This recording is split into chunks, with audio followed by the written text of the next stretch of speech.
Hey everyone, welcome to a Fire Emblem 10 Radiant Dawn draft race analysis and metagame guide.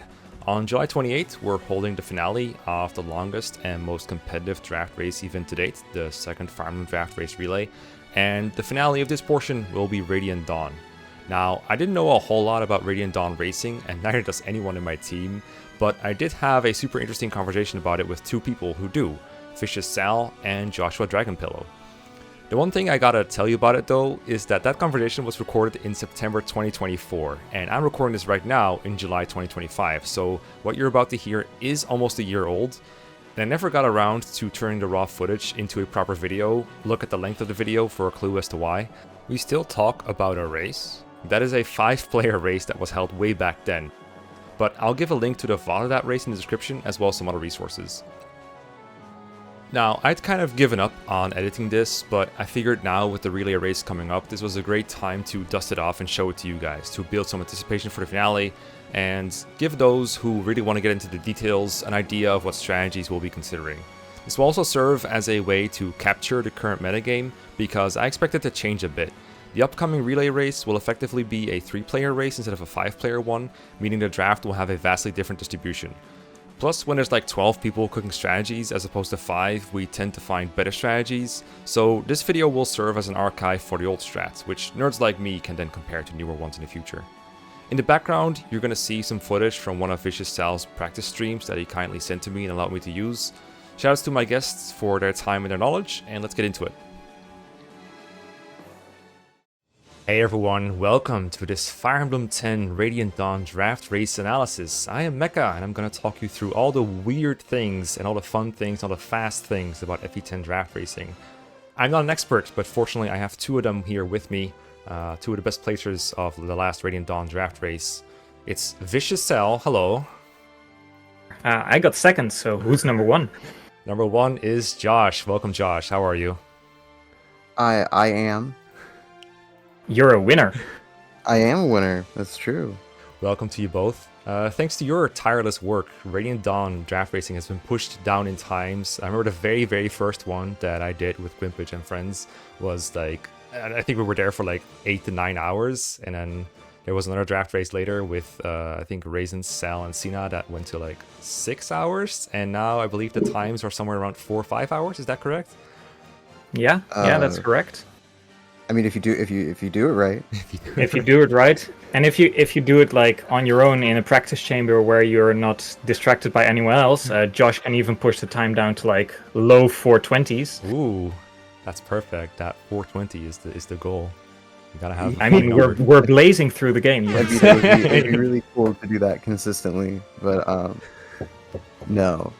Part of that is probably due to an increased awareness of what the best strategies for a draft race are. If you've been following me for a while, you've watched maybe some FE7 or FE8 draft races, you might know that part of this is going from, alright, I'm going to pick my team, I have no idea what it's going to be, but I'm just going to pick the best units I see, and then just run through the game, improvise my way through, to a more set strategy method where you have maybe notes in preparation, or you know roughly what you're going to do every chapter, or maybe even have a turn-by-turn strategy to make sure that you can just do what you do every time, do it consistently, and that way you won't have to think about things, you won't have to check enemy ranges, you can move units where you know they have to go, and that way you'll clear maps way faster than if you have to think about every little thing. You just know what items to bring, what units to bring, what places to put them in preparation. That helps so much, and that's part of why it helped. And a lot of that work was done by Josh actually, and then practiced by you both and every other racer, I would assume. So, Josh, can you tell me a little bit about how you went about preparing for the latest draft race? I mean, trial and error is probably the best answer I can give. I threw stuff at the wall, and then what stuck is what stuck, and then I built everything else around what stuck. If it works, it works. I mean, if it works, it works. Mm-hmm. You said I think a lot of it is also like the just muscle memory. One of the things that I really noticed practicing a lot with like Josh's notes, because to be frank, I didn't expect to ever beat Josh, but I wanted to be competitive enough to like contest for second, third, or like fourth place. But I noticed that the more I ran the game, that I just knew what kind of base conversations to skip, which shops to skip, stuff like that. And that also makes a lot of difference just with loading screens and how quick you can be in the base, because FE10's base is great, but it does, it can hamper you down due to the amount of prep work you can actually just skip.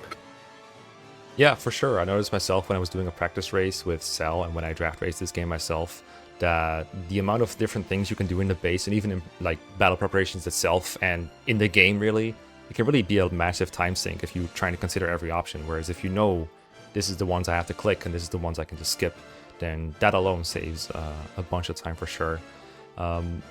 There's a lot about Radiant Dawn, in fact, that is very different from other Fire Emblem games. If you look at something like FE7 or FE8, usually you pick one unit that is just going to be your quote-unquote carry, is what we call them, and you just raise them as fast as you can and you kill everything with them. Usually you equip like a javelin or a hand axe, and you just murderize everything. And that means that the first round is by far the most important by like several magnitudes, and everything after is either to support that unit in the chapters where they cannot clear everything by themselves, or for like very flunky-ish things like doing one little rescue drop or picking up one item somewhere, doing like one thief steal, opening one chest or door, and that's kind of about it. That's like, it's very anticlimactic to be a second, third, fourth round pick in those games. Radiant Dawn is very different in that place because you got all these different parts, all these different armies. You can even turn a really weak unit into a really strong one. There's a couple of examples in that draft that probably stand out that way. So I was wondering how that affected the ways you guys looked at the draft when you were picking things. Whichever one of you wants to go first. Yeah, I've got an answer to that.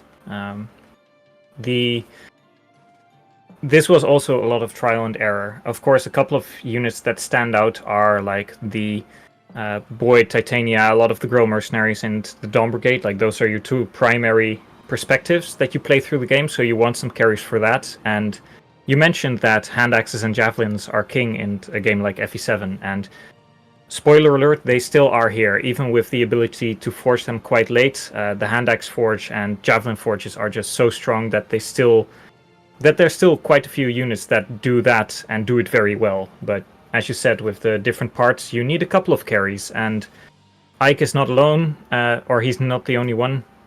And Mekkah isn't one of those carries.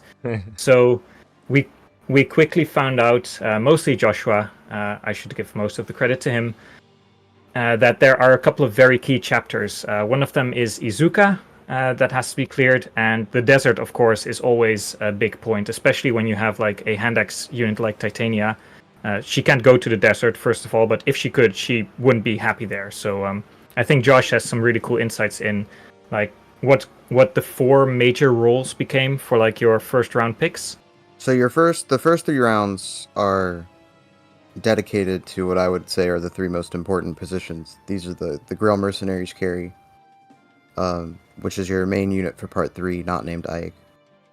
You have your Dawn Brigade carry, which is to assist Mekkah and Soth in those chapters. And then it is your 1-2 range flyer, which is required to kill Izuka quickly.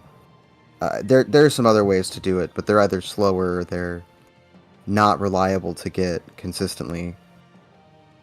Something like Bastion, who can technically, crit with a meteor.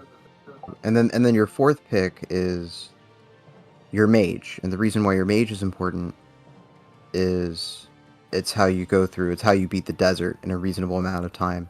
Because we can't allocate our 1-2 range flyer to the desert, because we need him to kill Izuka and not take 20 minutes. Yeah, there was one of the racers, Castle, he lost his 1-2 range flyer by sending, I believe it was Jill. He sent his 1-2 range flyer to the desert, if I recall correctly. I think Meister did that, and Castle had Alincia, but didn't have enough Tempest Blade uses. He went into 4-5 with one use of Tempest Blade and no hammer. Yeah. In any case, there were a couple of people that really struggled with Izuka because of that, and you can for those who are going to watch the VOD or who saw the stream live, they really struggled there. And it's just those respawning tigers and hawks and dragons make it so difficult for you to do it with a one range unit and do it in a timely manner. And of course, the desert is it really hampers your movement speed. But luckily, there's 2 boots in the game. One of them is the actual boots, and the other is Tormod's Celerity, which is a vital piece of equipment that you use throughout the game. But a mage with 2 extra movement that you can also then afterwards remove again and give to someone else is just a very important piece to clear that map really quickly. Yeah, and I imagine the desert specifically is a good example of why part 4 specifically is so hard, because first of all, you have to clear a lot of enemies, and usually in FE7, FE8 drafting, route maps are, they're long, but they're not super difficult to plan out, because you might lose a little time watching player face enemy phase, but generally just kill all the enemies, and eventually they'll all be dead. And if a unit has to move a little bit further every turn to get to all the enemies, you don't lose that much time out of taking extra turns. But Radiant Dawn Part 4, you have so many reinforcements, and being able to route a map faster saves you from finding so many reinforcements. So it's kind of like, in a way, it's funny, like the FE8 desert is kind of like that too, where if you clear the entire map before, I think it's turn 6, then you skip out on a bunch of reinforcements as well. And almost every Part 4 map in Radiant Dawn is like that, but a desert, I believe, is extra punishing in that way, right? Because it has a bunch of extra reinforcements. Yeah, they spawn in really weird places, like in the corners of the map as well. So having the 2 1-2 range units is really helpful, and luckily the desert mages all have some form of self-sustainability, either in Flare for Khalil, Ileana, or Sanaki, and then for the light mages, Riz, Laura, and Sanaki as well, there's a Nosferatu tome that you get in the base, so there's at least 1 turn versus a lot of the crossbows that are very accurate that you still are able to just regen up to full or at least semi-reliably. Yeah, and I imagine it's also kind of difficult in Part 4 in general when you are done with Part 3, like you've used your Part 1 and your Part 3 carries successfully to get through that. And then you go into Part 4 and it's like, oh, who do I even send where? That can be another point where you're really stuck on preparation. So do you do your first 2 rounds in with those chapters in mind? We already discussed Izuka, but is there anything else? And the desert, of course, but is there anything else that you have to take into account for Part 4? Yeah, there's a few more things aside from like Izuka killing with 1-2 range, for which you also like specifically need Storm Sword or like at least adequate decent weaponry, and the desert, which you need your mage and a couple of other units that have like specific locations to go to. There's also 4-2 because you can't really clear it quickly enough for the reinforcements to not spawn. And it's like a very small set of reinforcements. One of them is in the southeast, and another set a turn afterwards is in the northwest. And the northwest one is not that difficult because usually you have a flyer with 1-2 range that's near where Veltome is, and he can just fly up there. But otherwise, you really have to backtrack for that first set. So we often send either an undrafted Tabarn, who is allowed to see combat as long as he's unshifted, to clear those out in like 2 turns. And otherwise, you draft a unit like Torneo, because they can just, that's a flunky duty, where you just have a unit that's just strong enough to do that, walk down and take on like those 2 enemies while the rest of your units clear the map. Yeah, so it's not as dire as the desert, but it's still nice to have an extra couple units there. Yeah, it really helps a little bit. There's a lot of flunky duties in the game.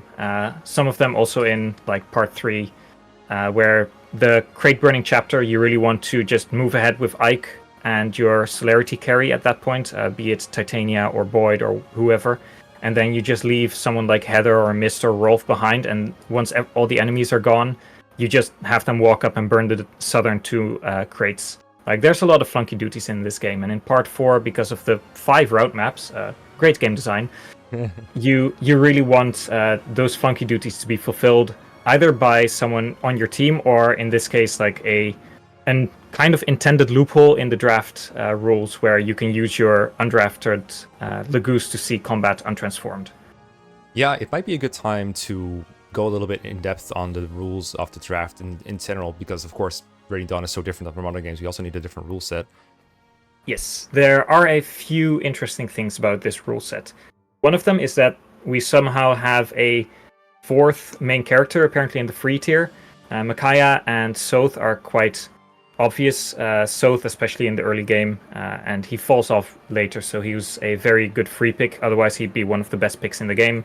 Ike, of course, is free, but then also Pseudo Ephraim in the form of Joffrey is here.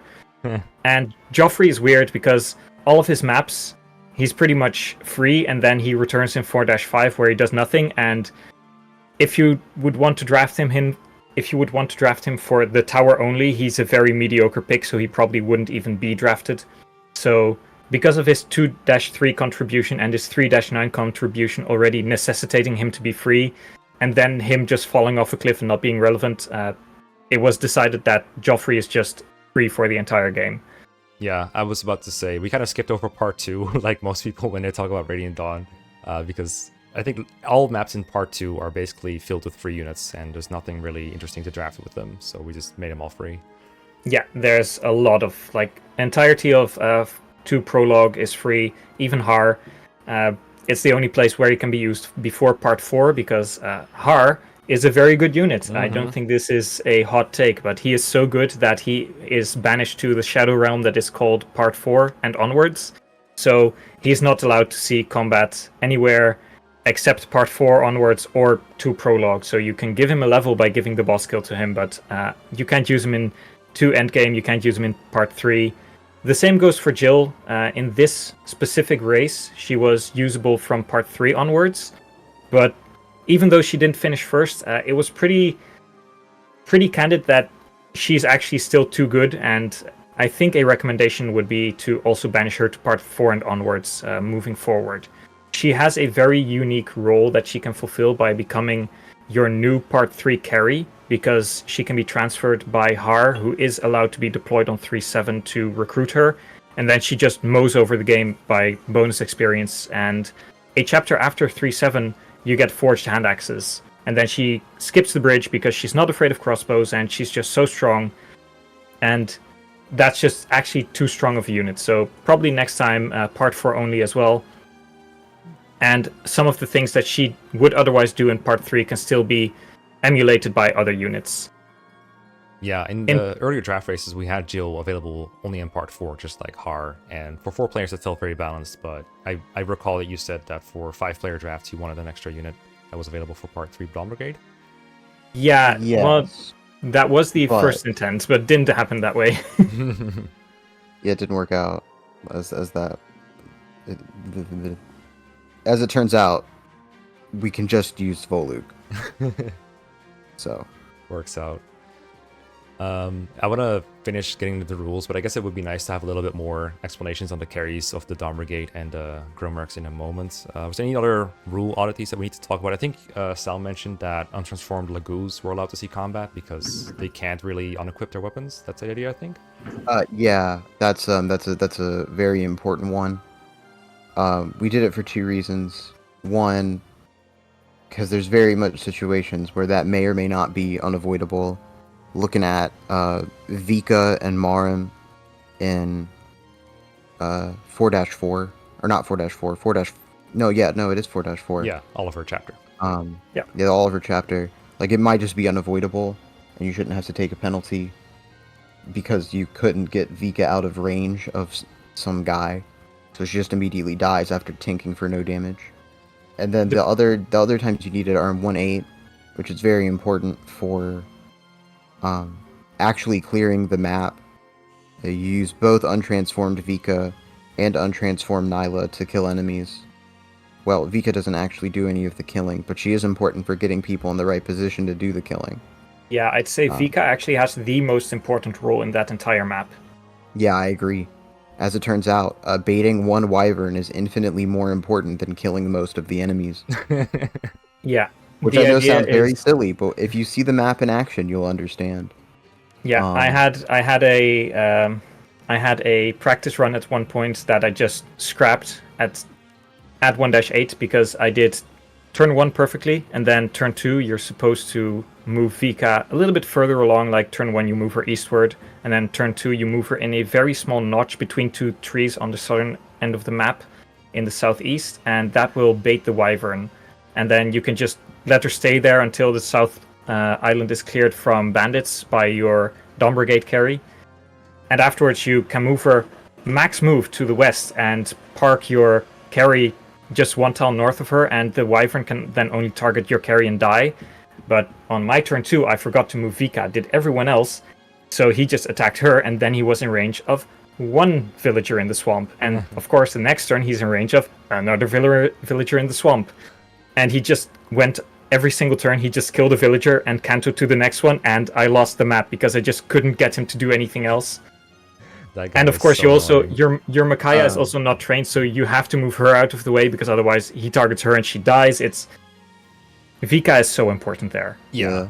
It's a matter of practicality, I guess, and also it kind of makes them equivalent to other undrafted units that they have to be involved somehow. You can't really get them out of the way anyway. And this is just like a practical consequence of being able to use the rules to your advantage as a draft racer. Yeah, kind of like how you're allowed to use Florina or any other of the other Wallace recruiters to shop in FE7, I'd say. Yeah. Yeah. The only other time we use an undrafted Lagoose to see combat is in 4-2. We use undrafted Tibarn to kill the guys in the bottom right that spawn in on turn 5. You can draft a specific unit for that if you have Tibarn, but otherwise you don't have to. We also probably should mention that the Herons are free in this one. Yeah, that was not the case in the oldest drafts that we had, but no, it was not. Makes sense, though. Yeah, the Herons are free just Herons, very good. And the reason that we decided to do it was because it felt like unfair to have 2 people who didn't have a Heron. Because we were considering all sorts of ideas, like everyone got to choose which Heron that they wanted. As it turns out, that was always Leanne, so that didn't work. Because Leanne is so much better. She's so much better. Yeah, except for Tower, where you obviously pick Raphael, but yeah, except for Tower, where you would obviously pick Raphael. But it's not like Leanne is bad in Tower. She just isn't she as still good. works. But like her impact is very huge. 2E, it's like several minutes. She's got a turn, save, and 311. And depending on like how your team is built, you might very well really need her in the desert and even in for prologue. Yeah, if like you if you have like Sonic Lagoose, Premier, where they're like force deployed, you really need her on that first turn reposition. Because you can't repo in preps. Yeah, because they're force deployed. Yeah, it makes sense. Because they're forced, yeah. Yeah. I remember in the oldest draft race, we had the Herons like draftable just as an experiment, kind of. And I don't think they did a whole lot, but it was because of the unplanned nature of it. Like, if you're improvising, the dancers kind of suck. They're not terrible, obviously. They're useful, but they're a lot worse if you can plan your actions out beforehand and figure out, oh, if I do this, I can kill Ludwig on turn 2 or something like that. Yeah, there are a few chapters where they're not actually that like relevant. 1-8 comes to mind, where you actually just move Raphael out of the way because he doesn't do anything for a 4 turn, and the 5 turn is like the goal anyway. And there's quite a few maps where at a certain point you just don't really bother with them. 3-10, you move your carry forward, but after that, oftentimes I've noticed that I don't really need them anymore. Yeah, 310 is one of those. You do one thing with Racing, and then you move your carry forward again, and there you go. Racing's job is done. 3-8, same thing. You do one. Oftentimes, in for prologue, it's one dance, and 2E, it's one. Oftentimes, you're just doing once, and that's all you need to get the turn clear that you want. Well, yeah, because you're usually operating with a single carry that does almost everything, and the other dances don't add as much. I feel like that's often the case with dancers in the other games as well. Of course, they also have like a very long animation in this game. Yeah, they do. So if you're not saving turns with them, they're probably not worth using. Yeah, and fortunately, there's a lot of ways to save turns with them. True. But you could like, in a future race, if you wanted to, you could make them draftable again if you wanted. Yeah, of course the meta changes depending on what your rule set is, and this is just how it developed with the rule set that we had. But neither is wrong or right, I think. It's possible that one will come out to be more interesting than the other. Nobody's going to argue that this race was uninteresting, or that the other races were not. No, they've all been very interesting. Yeah, and there's even a few points where you can let the herons die, though it's oftentimes, of course, not very useful, because if an enemy targets your heron, they're not going into your carry and suiciding. But technically, like if you mess up and Raphael dies in 1-8, he still comes in for one endgame. He actually has he's playing on casual mode that chapter. Same for Leanne on 2 endgame, though she never sees combat there because she stays on the higher platform. And then on 4-3 and 4-5, Leanne can die, and Raisin oftentimes dies because you once again yeet your 1-2 range flyer forward, your carry to kill Izuka turn 2, and a couple of cats kill him, but by then you're only going to do tower afterwards, so you want Raphael there, and you don't need the other 2. Yeah, makes sense. Yeah. Anything else on dancers? I wanted to go over the other 3 units real quick, or the other chapter specific. Yes, Edward, and Edward. Edward. I think in our original draft we also had Nolan free for 1-2, but it turns out that Edward is all you need for those chapters, because Mekkah is free as well if you need her, and then you need something before Sylph joins. That's basically the idea of these, right? Yeah. Though that might be. Oh, did we even mention where we are playing this on easy mode? Yes, that's true. Good and I think maybe on normal mode, Edward isn't as great, and you might actually want to make Nolan free as well. You might want to make Nolan the free unit for 1-1, 1-2, but I'm not sure because I haven't played that difficulty for a draft race setting. Yeah, normal mode would be quite different. I think all races have been played on easy mode so far, because it's just... sometimes people ask, like, why not play normal or even hard mode, and the reason for that is just, it would make the draft less interesting, because basically the good units get better and the bad units get worse, and so the draft is... Like, after the first couple rounds, just barely matters, and the race takes longer, it takes, like, more time to prepare for it. It's just not fun, right? Especially here, like, even normal mode, I'm not sure, but especially a hard mode draft race would be just tedious, and you probably only can do it with 4 people, because a couple of the units that really focus on bonus experience to get going just can't. Yeah. There's only so much Bex to go around. And easy mode, of course, gives you a bajillion, and you use almost all of it. And in hard mode, you get, like... nothing. 40 cents worth of bonus EXP. And while, like, you know, you can do a lot with 40 cents, you can't do a lot with 40 cents, you know? Like, I mean, it's the difference between, like, Scrooge McDuck's Vault and a concert of 50 Cent featuring Nickelback. God. Showing our age here. I will also add that the difficulty from draft race is not supposed to come from the game itself being hard to complete, but rather from doing it as fast as possible. And it turns out that doing that on easy mode is still really hard to optimize. And there's still, like, I'm sure both of you, even you got splendid times, there are plenty of times you're looking back at the race and we're like, wow, I really screwed that up. I could have done better. So the game was still challenging in another way, just not hard to complete. You know what I mean? Absolutely. That's not to say that this game is easy to complete, because it's not. That's true. There are a couple chapters where you can get stuck very easily, even on easy mode for sure. Especially when you have, like, because there's also a challenge of not having as many units. So if your one unit can't kill everything on the map, which I'm sure we'll get into when we were talking about the carries, then suddenly the game gets real hard. I mean, I will say it is difficult, but this draft race, it wasn't us who proved that it was possible. But I want to give a shout out to Castle specifically, even though he came in last in this case.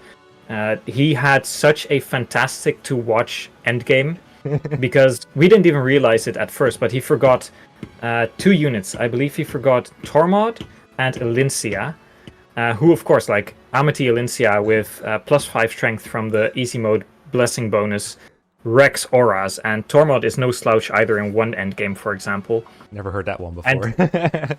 Nope, but he would have been great there. And he missed 2 units. He ended up with, like, 2 spirit killers in 4E5 and Boyd and Ike as his aura killers. And it took him a while, but he did manage, and he did not DNF. And it was so cool to see, and yeah, we just had a lot of fun seeing him almost playing a puzzle game in the end. It was really cool, and I loved it. Big shout out to Castle. Yeah, just to play a bit of Castle defense here. First of all, the guy hadn't played Radiant Dawn for like ages. I think he only completed the game once or twice before, and that was ages ago. And he still competed in a draft race. And second of all, I think half his team got killed on the way to the tower or in the tower. Yeah. So when That's Sal true. says this is all he had left, that's right. Like Soren died, Oki died, Laura died, Edward died, I think. Yeah, I think so. Some maybe in the tower, but like multiple of them died, and it was so cool to see. He made it work, and I love him for that. He was really good. Like his sportsmanship was out of this world. For sure. Castle likes getting roasted, so he got plenty of that. Like I should probably add that even though this is a competitive thing that you do against 3 other players, there's a lot of camaraderie going on, and even if you're not good or like fully prepared for anything, just doing a race with 4 or 3 different friends who are all roughly equally familiar with the game is still a lot of fun to do. Even if you don't know all the strategy or anything, just doing these casually is that's the way we started out. Basically, that's how it started. Is like, let's just play and see what happens. Yeah, we just share our love for the game, and that really was on full on display during this draft race. And then once you get hooked or you get addicted, you start spending 15 hours on stream straight playing draft races back to back, right, Sal? Well, it was only 11 hours, and then like a couple of hours watching watching the others finish, which was also a lot of fun. Your face cam just staring at Castle, trying to hit an aura and be like, "Oh my god, he proc double mantle. How did that happen?" I mean, I didn't notice at the time, but apparently YouTube only streams for like 12 hours, so the last bit of my draft race is only on Twitch, but I'm really glad it got saved, and I'll probably make a highlight reel outfit, and then just end with the same me staring at the same screen with like my screen was still live, but nothing was happening. I was just looking at Castle and talking with the others. You didn't even I'll put just Castle keep that on there. innocent. Just put your own face cam and an empty screen. I was same tired. exact thing. We were talking about free units at one point. Yes, we were. Yes, we were. The Black Knight, of course, is free for 1/9 because we don't train Mekkah, even if she's technically a desert mage. She's not a good one. Yeah. So in 1-9, we don't train her. There's a turn-by-turn, and I don't know if that one is Joshua specific or if it's like from somewhere else. Joshua special. It was yeah, very it's easy to Joshua remember. special. That one is the Joshua special. Yes, It's not and the speedrun strat.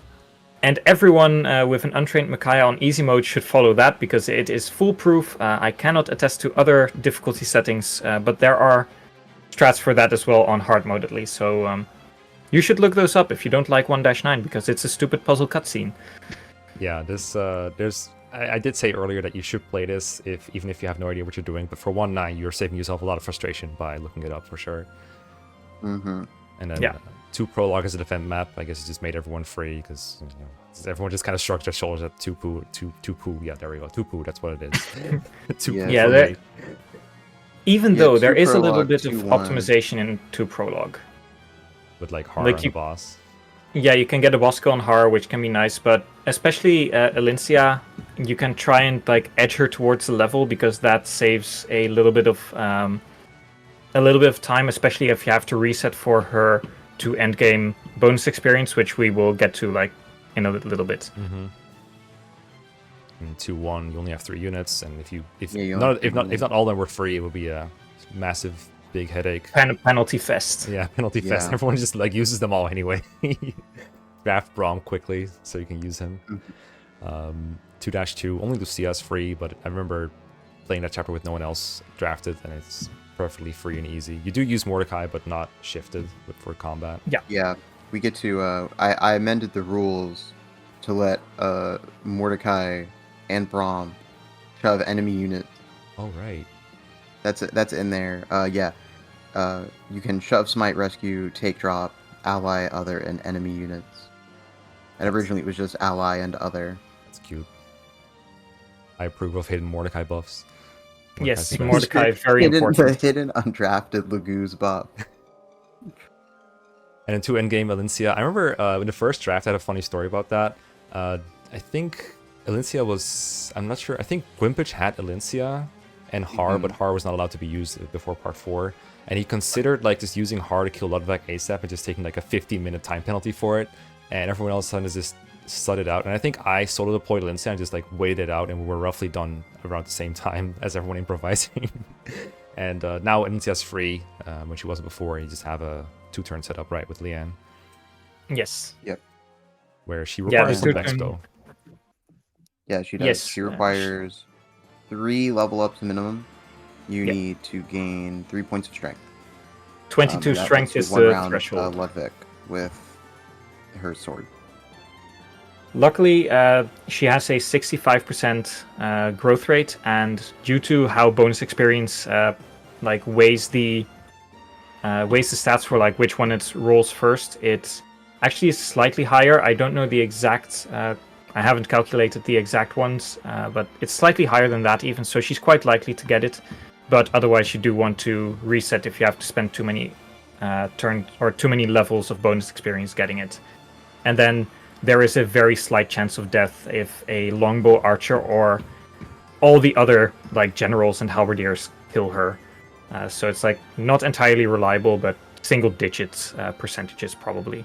Yeah, and this might be a good time to mention that battle saving and loading that save is allowed in these races to allow these somewhat unreliable turns, but mostly reliable turns to pass by.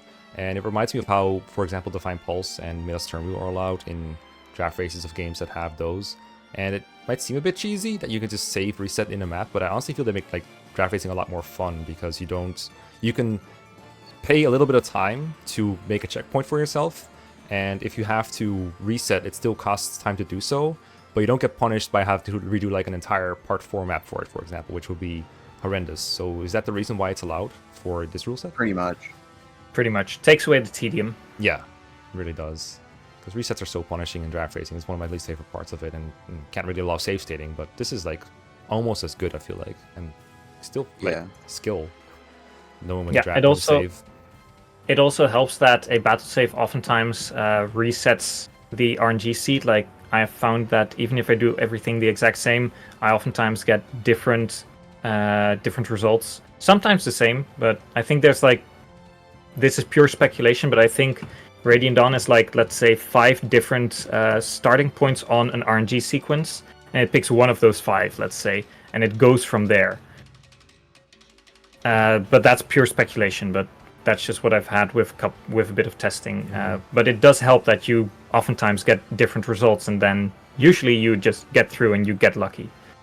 Yeah, probably another good argument as to why hard mode would not be as interesting is because if you do have to reset in a hard mode chapter, you don't have battle save to fall back on. Yeah, there's a few points where it's like this also is muscle memory, but you really learn from those mistakes very quickly. There's a few chapters. 3-8 is one where you forge, especially if you have Boyd, Titania, or someone like that, who can use forged hand axes. You forge like 11 of those. Or in 1.5 where you forge 4 to 5 iron knives and you do a bit of bonus experience and some skill management, whatever. And then you save, or if you don't save and you mess up, you have to do all of that over again. So saving or battle saving at the start of the map is very important. And that can save you a lot of time if you do it, because if you can just go to map preps instead of having to do the entire base sequence all over again, that's just devastating otherwise. For sure. Yeah, so that's the battle saving tangents. I was just going to say that Titania is free in 3-1 because that map is on a timer. So first of all, it's very newbie unfriendly if you have a chapter that it might be hard or impossible to complete with an insufficiently drafted team. Ike on his own is not going to beat that chapter, so having a free Titania there is nice. But even if you have drafted like a couple like Rolfs or Sorens, it might be really hard to complete that chapter. So I guess this is just like a newbie friendly rule, the Titania free for 3-1.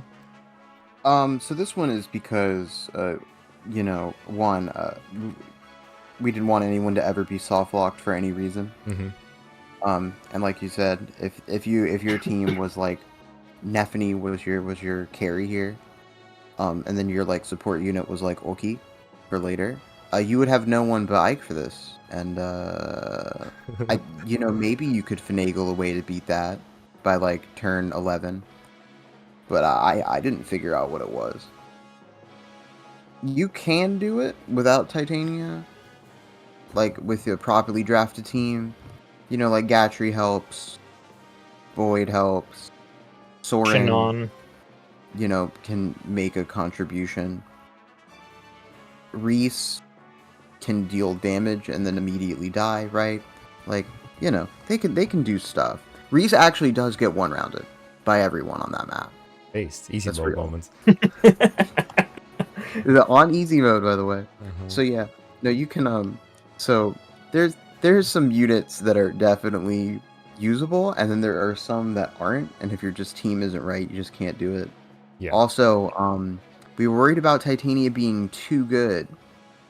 That was a fear that did not hold up, but we were worried about it. It's legit. One of the first draft races, Titania was first pick, when she was not 3 and 3-1. And it was quite a headache because that person also had Gatri. So everyone else was kind of stuck without Gatri or Titania. Yeah, you take the penalty on that one, I'd say. Yeah, I don't remember what I did, but I think I had like Soren and Rolf, and that was about it. It was not pretty. No, you No, and Mia. Oh, that's true. I did have Mia.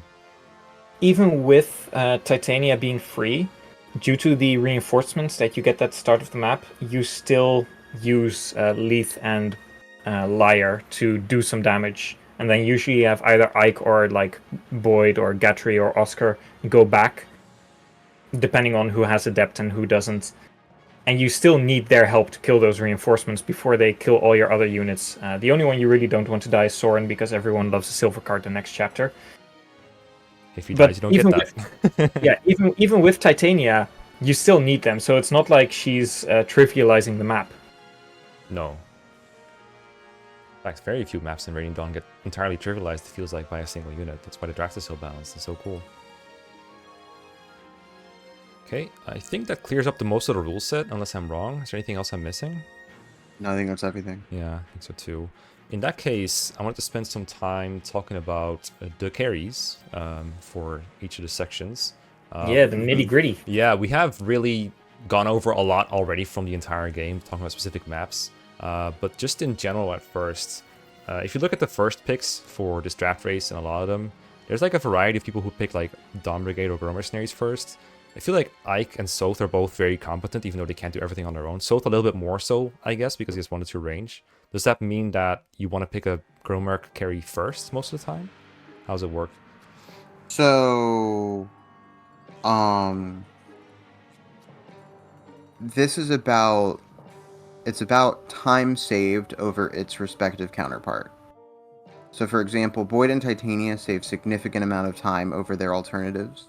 I mean, except for maybe Oscar. Oscar keeps up. But like, boy, Nephany, Mia, Gatry, Soren, these guys are usable.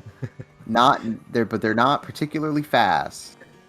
But the discrepancy between them, you know, once you get later, is pretty small.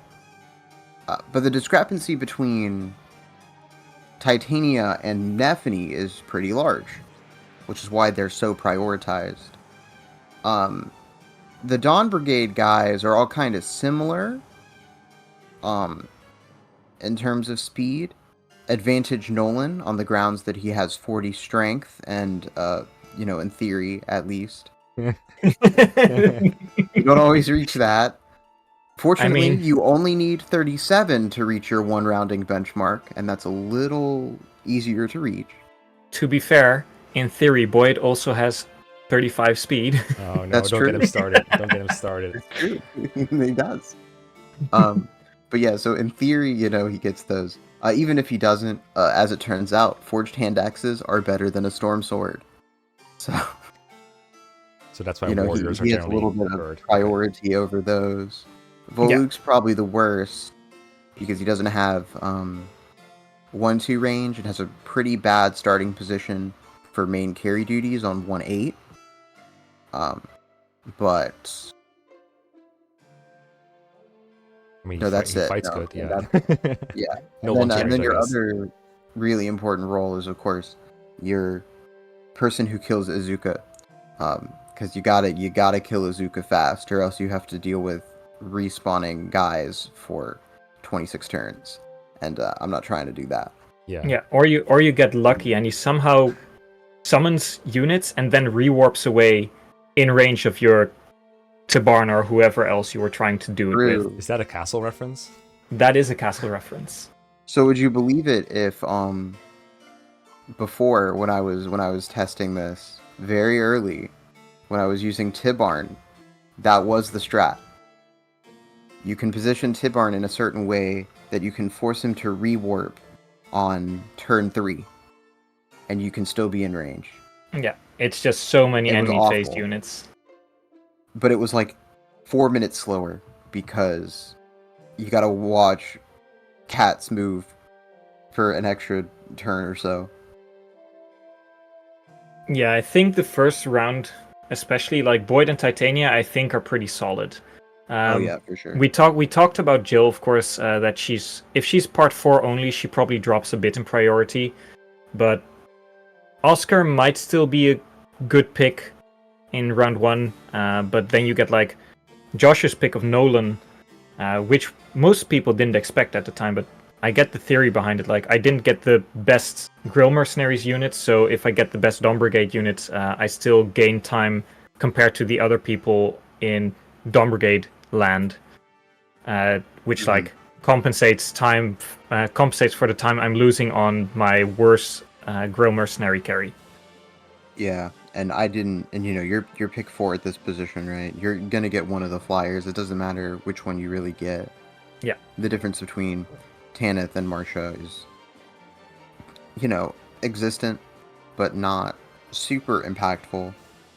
It just changes which bad Grail Mercenary carry I can use.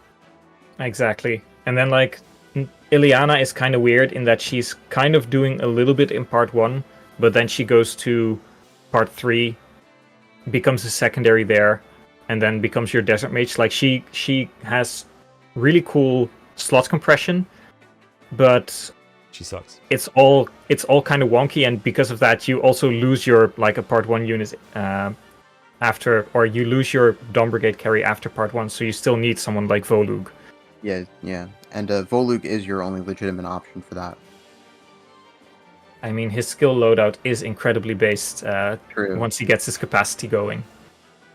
You could in theory use Taronio, but Yeah, he's several minutes slower. So I you wouldn't might recommend have it. seen this in an earlier draft where it was like Ileana, Black Knight, Taronio, because then you have like Ileana part 1 carry who transitions into part 3. Your Black Knight is for 3/6, and then your Tornado is for 3/12, 3/13. It's very the only scuffed. issues with that are, one, as it turns out, Volug has a faster 3/12 than Tornado, That's which wild. is very funny. Considering one of them has 1/2 range and the other doesn't. But also, Volug doesn't actually need your boots, and Taronio does. You get to keep the boots open if you have Volug. And Volug can also do cool desert things, and Taronio is locked to the Hawk Army. Yeah. It's very funny that Yeah, so Tornado went undrafted after that. Yeah, so Yeah. depending on which pick you have, your priorities just shoot or differ greatly depending on like which unit you get, and which unit you pick at first or second round really influences what you want in round 4, 5, 6. It's very interesting because not everyone has the same priorities, which I feel is what a lot of the other games have. Yeah, and your opinions on like what carries are best and worst, or what you're comfortable with, might also be different from the other players. So someone might pick differently depending on what position they're in, even if you both have the same options. Yeah, I'd say like Nolan is by far the best Dawn Brigade carry, and then I would give the edge to Iran with the caveat that he does need to get his speed up. Mine luckily did, but sometimes who had Ileana? It was Wolf who had Ileana, and Ileana in part 1 just didn't get any speed. That's just rough. Yeah, no. And Zhark and Edward are speed. interchangeable. Like they fall off in part 4 because they really rely on Storm and Tempest Blade. Yeah, and I witnessed firsthand with Zhark how finicky it can be if you miss like a Storm Sword, or if you accidentally break yours, or if you didn't get it, or Yeah, it's especially you have rough to be because extremely your Storm Sword and your Tempest Blade usage is it's very rough. precise. And if you get it wrong, you're gonna start losing a bunch of time. Yeah, and Zhark might seem like he still has an edge over Edward because he has Adept. And even though Adept is like a little animation that takes a bit of time, we still really want to use Adept. It's one of the more important part 1 skills. But Soth really wants it for a couple of chapters, especially 1.6 and afterwards like 1.7, 1.8, it's also useful. But you take it off of Zhark and you can give it back later, but sometimes he needs different things like pass, and then it you can't fit it back on, Mm-hmm. which is very annoying. But Wind Edges would have been better if he could keep that skill onto him, because then he oftentimes gets the extra attack, but he doesn't.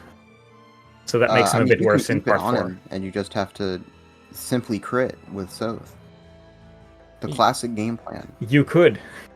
I mean, you could just get lucky with Soth, because I remember my Soth, and when I practiced it once, you can also just 2-hit kill the Armor Knights with a Forged Knife. You just have to get lucky in some other way. Yeah. You just have to... Well, there's a couple specific enemies that Soth doesn't quite deal with a Forged Iron Knife. They can roll up. They can roll up on the one. defense. The one to note is the 1/6/1 sword armor knight in the top left. Very, very specific. This unit has exactly enough HP and defense to not get one-rounded with a forged iron knife. He lives on 1. With Cap Soth. Yeah. With cap strength. Damn. Max my forged iron knife. So you have to crit him or you have to proc adapt. And then the other is the boss of 1/6/2. He just doesn't die at all. Does live, yeah. And there's no low rolling you can do to finagle that one. He's always living. Yeah, but luckily on the following turn, I believe with the Beast Killer you can get the kill. You can one round with the Beast Killer, but you can't do that on enemy phase because he has a javelin. No, and then of course we have you can't Beast Killer the Armor Knight in 1/6/1 is because you have to kill a priest on that same turn if you want to dodge the reinforcements. Yeah. Which you do. That's why Zehar cannot keep adepts and therefore sucks. I'm really not a Zehar pill anymore, by the way. I don't like him anymore. But, you know.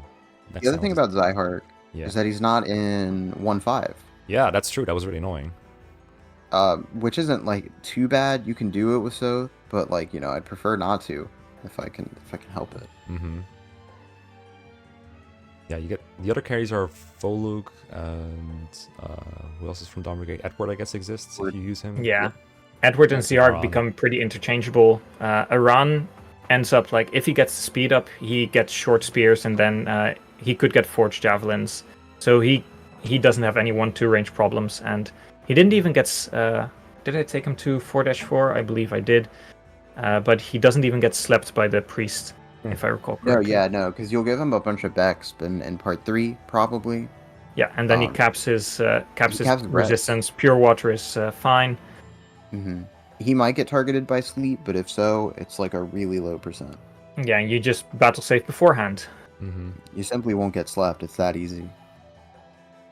I mean, Aran gets slept in a base conversation with Laura in 313. That is true, but that's he's adjacent at that point. That's the last time.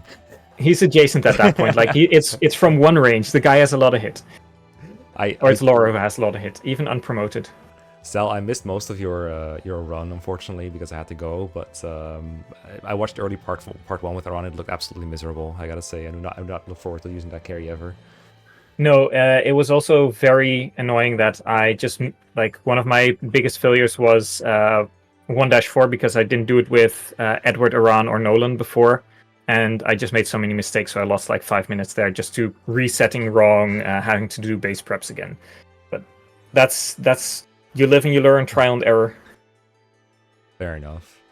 Is there anything else we need to talk about with regards to Dawn Brigade carries? That covers everything. Mm-hmm. I think the last thing is they of course mostly get the boots, except for Voluk, because they want to kill Icon turn 2, and you really need pass from the base conversation. Do not send it to part 3, otherwise you have to steal it back with Soth from Mordecai in 3-6. Do not do pass Nyla. It's not faster. Nope. Pass Muarim, same thing. Just don't do it. In 1E, right? So we're talking about But you really want pass on your carry, and then because they have the boots on them, they have extra moves. So they oftentimes want to go to the Ike army in part 4. You get to the Oliver room earlier, start clearing that. Stuff like that. Yeah. That's the idea, yeah. That makes sense. It's funny. So Sorry, go ahead. Oh no, it's just interesting because of those kinds of investments, it really dictates where you want to send certain people, and you really want to, when drafting, plan Like, okay, I've got a unit for part 4 to go with Ike. You'd love to have 2. You really want your at least 1 unit with Tabarn, with 1 to range in part 4, or if you don't have Tabarn, you want 2 of them there, which is why I had in the end Har and Makalov. And the most units go to the Sand Army, as I called it during the draft race, the Silver Army, because of the desert. Like, your mage can go a lot of places with celerity, but you still need Soth, you still need someone to truck alongside the left-hand side of the map for a couple of enemies, and then you also really would like to have a flyer or someone like Skrymir to do stuff. We love stationary archers that don't move. Yep. And this is a thing that that Laura can do, and or that light mages can do. They can purge on turn 1 before they get danced. They can purge one of the archers. Oh, I'm not talking about him. I'm talking about the guy in the bottom left. Oh yeah, that's also. Oh, that guy. I got stuck on that part for so long. Dude, that guy. The fact that there's 3 archers that don't move is hilarious. So rough. And then there's the 2 bishops that you with L sleep and L silence that also don't move and don't attack. It's rough. Yeah, no, but that's like that's most of the Dawn Brigade carries. And then I think we can go to Grill Mercenaries because we talked a little bit about the glorious Boyd and Titania already, who just hand axe go burr, and then it's like forged hand axe go burr. Yeah, for them it feels like really easy to just get going and never stop. It's a lot more brainless than like Ileana or yeah, and those 2 are really similar because Boyd, Colossus has like I believe 5 less capacity than most other masteries, so he can actually equip Pass and Celerity together because those are 25 capacity and he can get that. Titania, she can only equip Pass or Celerity, but like she has higher moves, so in most maps, 3-8 is indoor penalty, if I recall correctly. I'm not sure, but she can still use Pass or Celerity depending on the situation. And yeah, if she only has Pass, she has equal move to Boyd.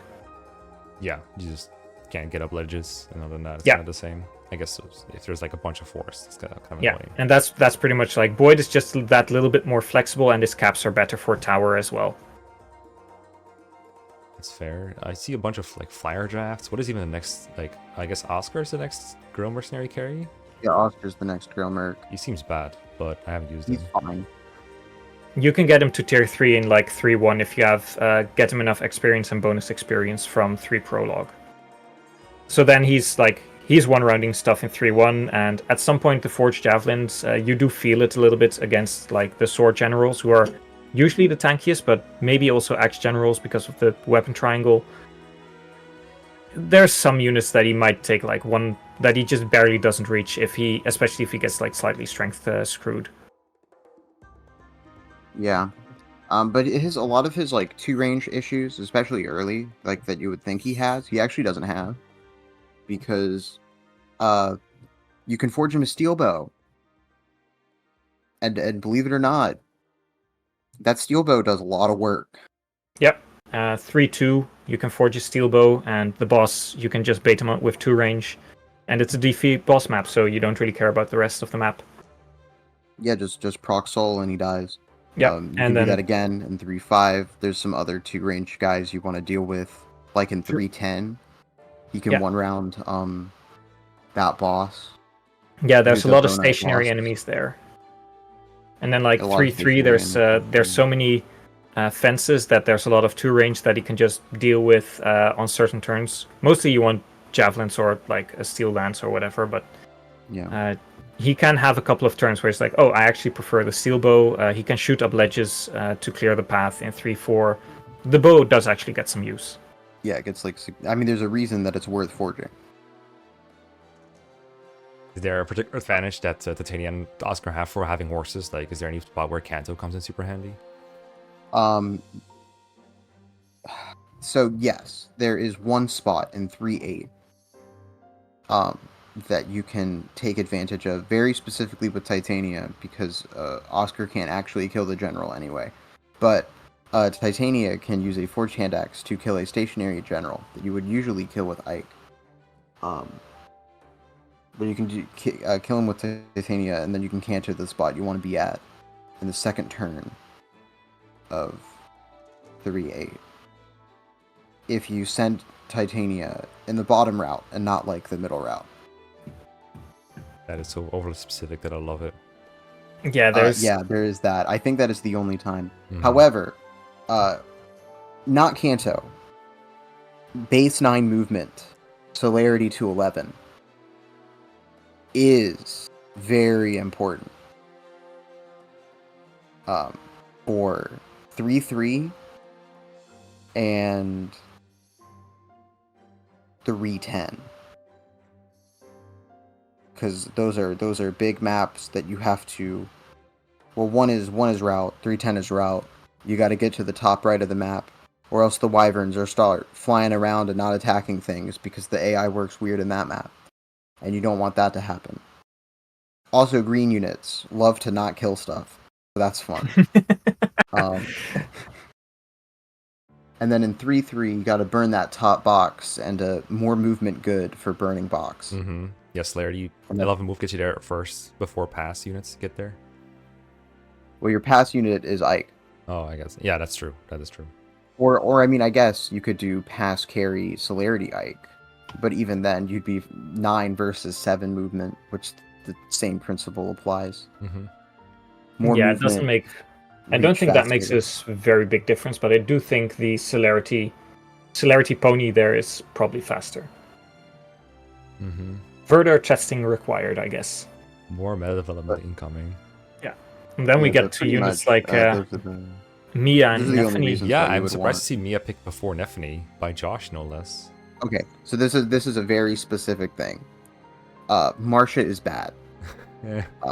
And Marcia is bad because she needs all the part 2 Bex to do her marginal time save of 2.5 minutes in Geoffrey's second charge. Except, of which course, is the 3-9. Linskia stuff. This means that you cannot pick Nephany, because Nephany also needs all of the part 2 Bex in order to get even more Bex in part 3 to promote on 3-3. So you can't do both. So it is faster to take Mia, even though Wind it edge. feels so much worse. So Mia is slower than Nephany. Did you know wind edges are worse than forged javelins? Whoa! This is why I watched this video to learn things like this. Because they are, and it's really bad. It's really bad. Mm-hmm. Like Mia, there's all sorts of things Mia can't one round. If you watch the race from my perspective, you'll see that I have almost entirely stopped using her at 3-8 in favor of Kyza. Yay! Not where you want to be. Not where you want to be.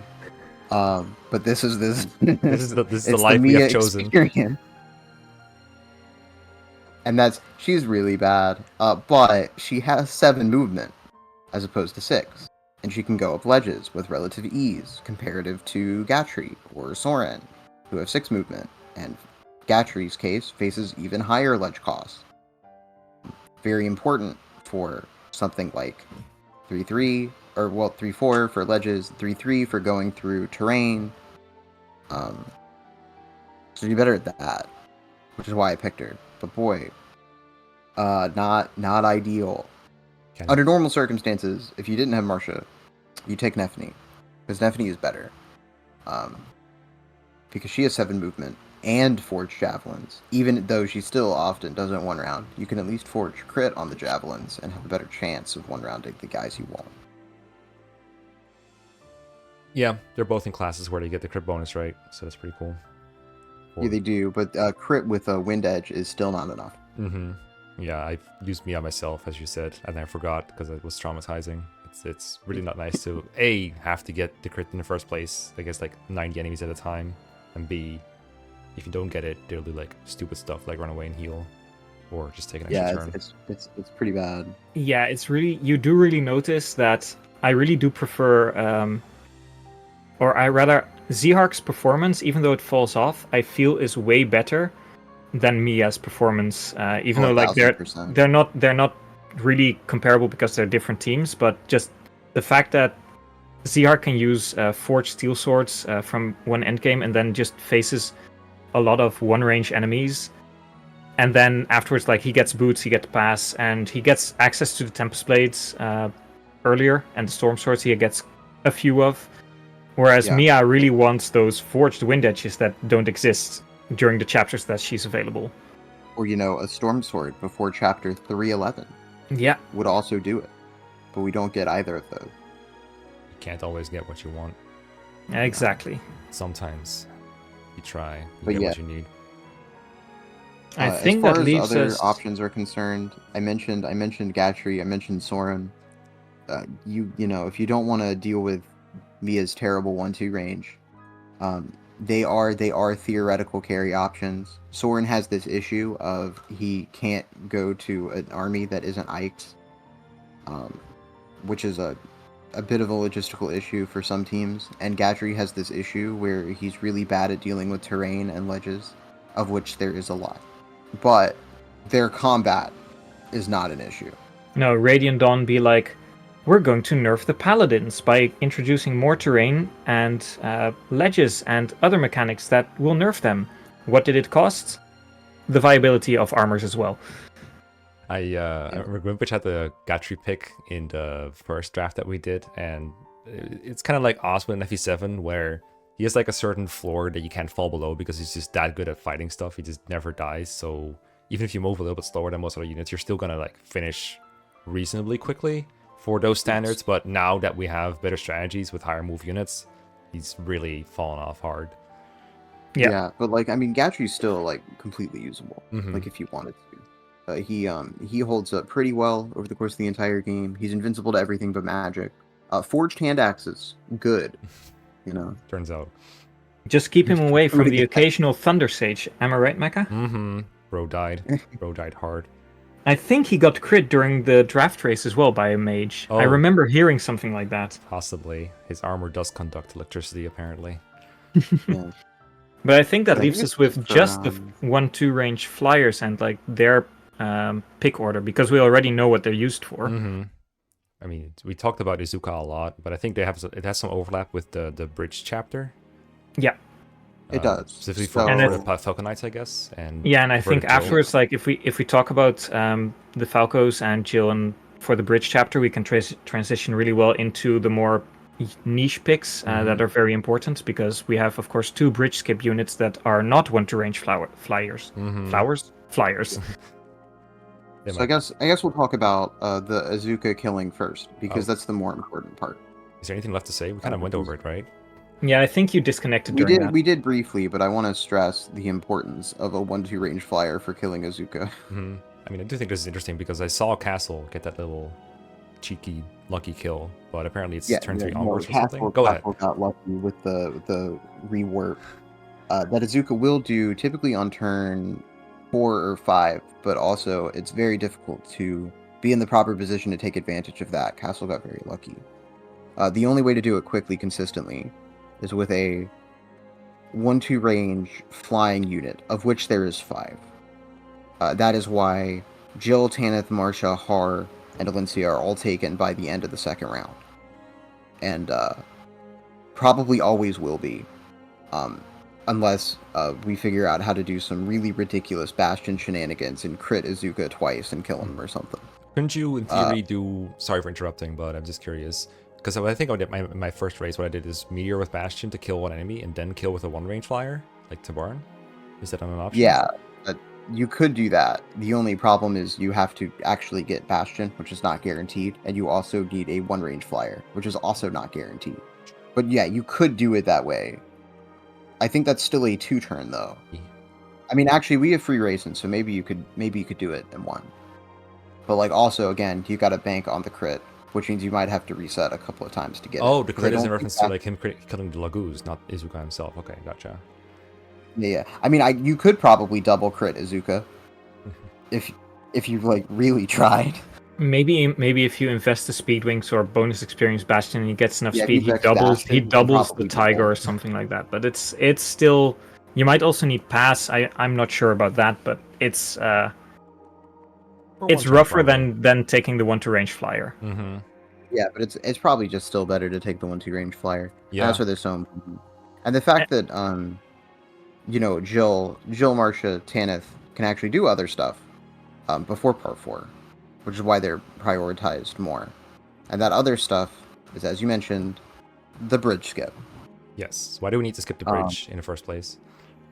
So you technically don't. You could do a very silly strategy where you take an undrafted flyer and you block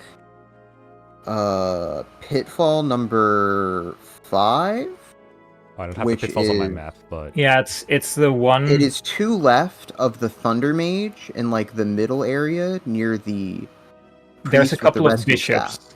Yeah, there's a couple of bishops in the middle of the bridge, and just to the left of that, the sandbags. There's like between 2 sandbags, there's a 1-tile choke point, and that There's is a one-tile pitfall. choke point. Over That here? choke point is a pitfall. No, slightly No, below. below. And So, now like, it's in one between the 2 one to the sandbags. right. One Here. to the right. this choke. Yeah. That. That's So a that pitfall. is a pitfall. Alright, I'm glad What there's some you can people here to do- tell me what a pitfall is. Thank you. That the irony is not lost on me. Guys, So where's the pitfalls? Help. that spot is a pitfall. You can completely bypass a pitfall by putting a flying unit on where a pitfall is and walking your units through it. I don't know why that works. I found it by accident, Mm-hmm. but it does work every time. Yeah. Yeah, it's just the tile is occupied, so it doesn't do anything because otherwise it would have to shove. It would have to push the unit that's standing on that tile away, because you can't have 2 of the same units. Like you can't have the pony traversing the pitfall with Sigrun standing on it suddenly fall in because you have 2 people on the same tile. I like to think Oh. that it's just like the pony is like stretching its legs over the pitfall to not let people fall in. They just awkwardly walk over the entire fucking horse with their units. Yeah, it's like it's just the pony is the wings. They Yeah. just travel over the wings, like the gentleman that puts their jacket onto the water puddle for the Yeah. ladies to walk over. It's kind of like Yeah. that. True. If you cover That's- up The a other pitfall that's with what your they cape, do. you don't Yeah. fall in. The other option that's, is using a celerity Oscar or Titania and dancing them with Titania or dancing with Leanne on turn 2, and then you can actually go all the way over the north side of the map, and that fire mage that normally places the little bit more to the left. This guy? The fire mage that usually places the shine barrier to the left of him, you can kill him and just continue running. And if you know where all the other pitfalls are, you can keep that path open, and you'll be able to traverse the map before any of the relevant shine barriers are placed. But that's like Oscar and Titania only. I only know that because I found that out during the draft race a couple of years ago. Mm-hmm. Because if you don't do And any of these so- strategies and you just go straight through the map, try to kill everything, and just run there, you just lose a bunch of time It to just, fighting. takes longer. Yeah, takes too long, and you might even get blocked with the shine barriers and that pitfall if you don't have a flyer.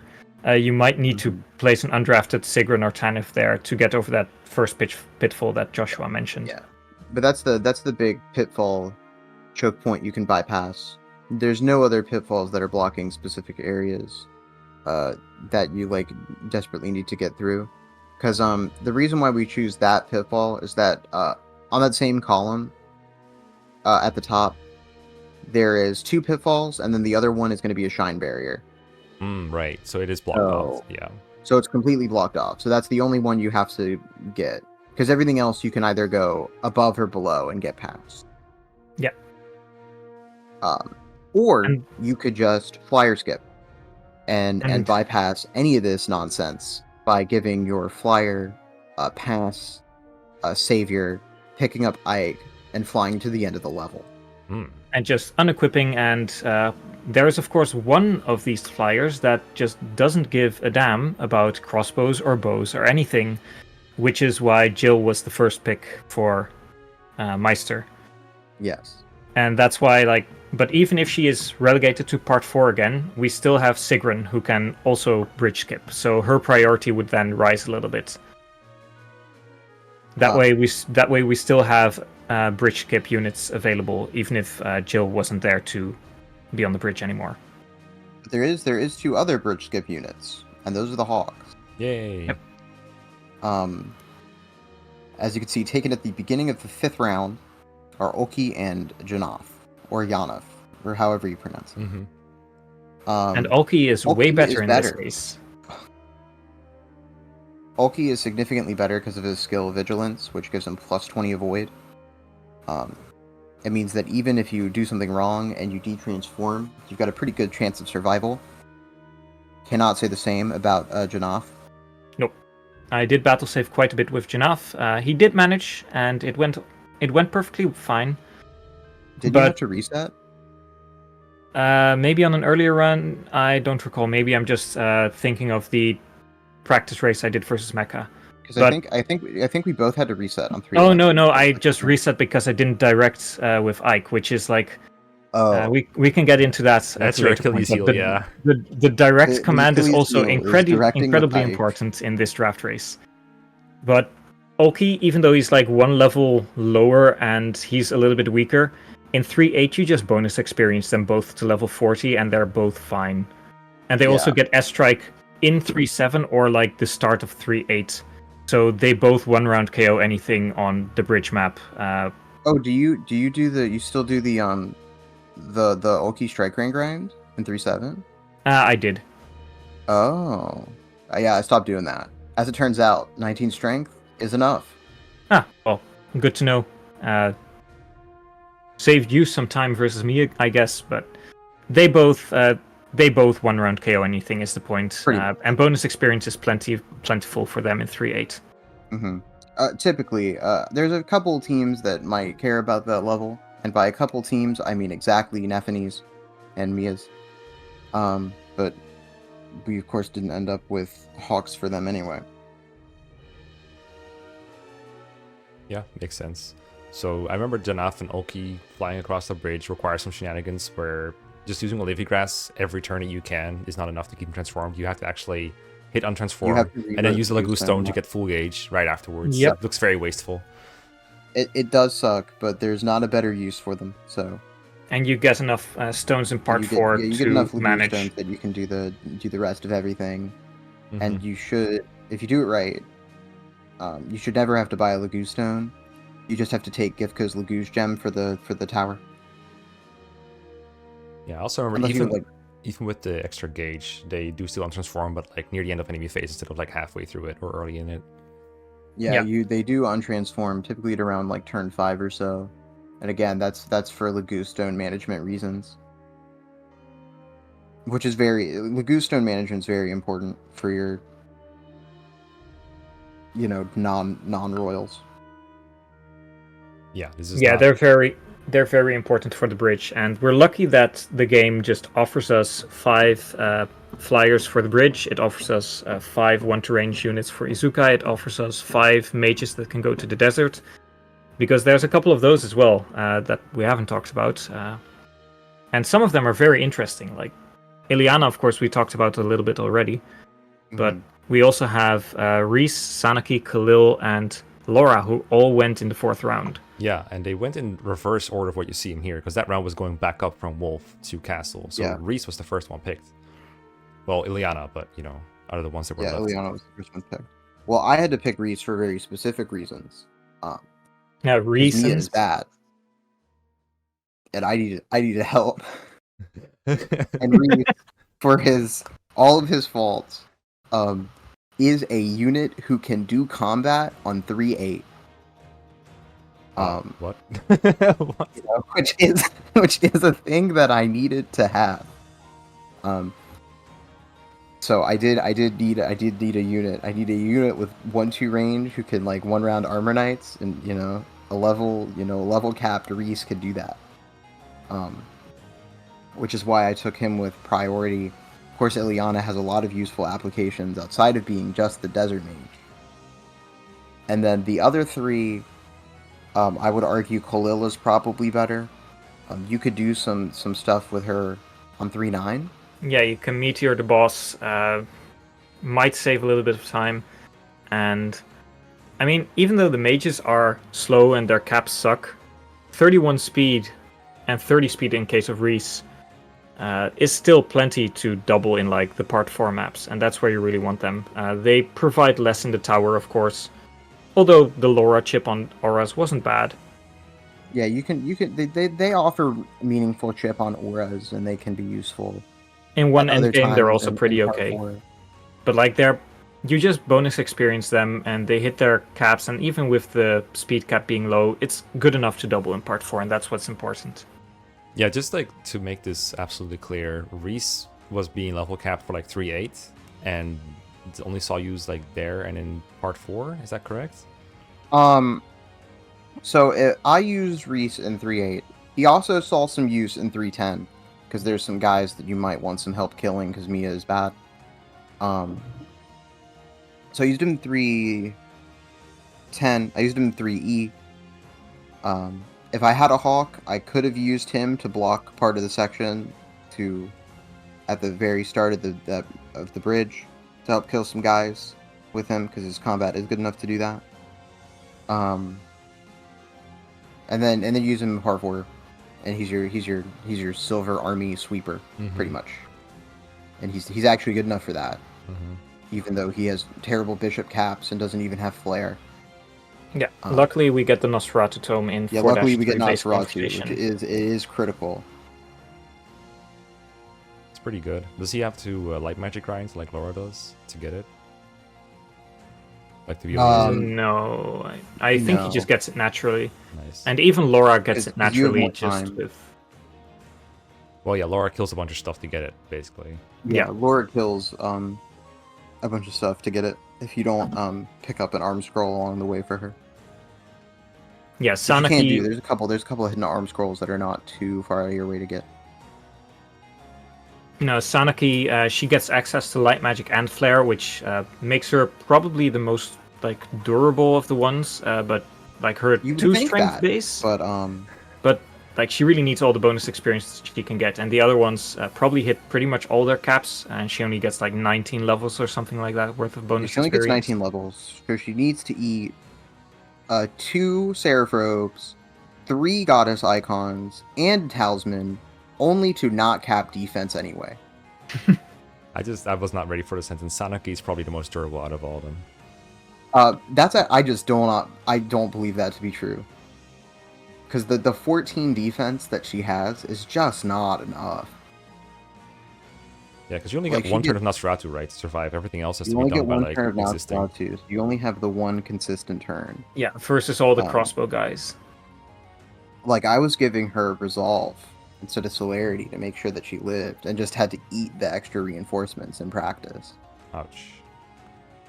Maybe I'm wrong on this. I tried it once, and she wasn't best biorhythm though, so maybe that helped. Like, the theory behind it is correct, right?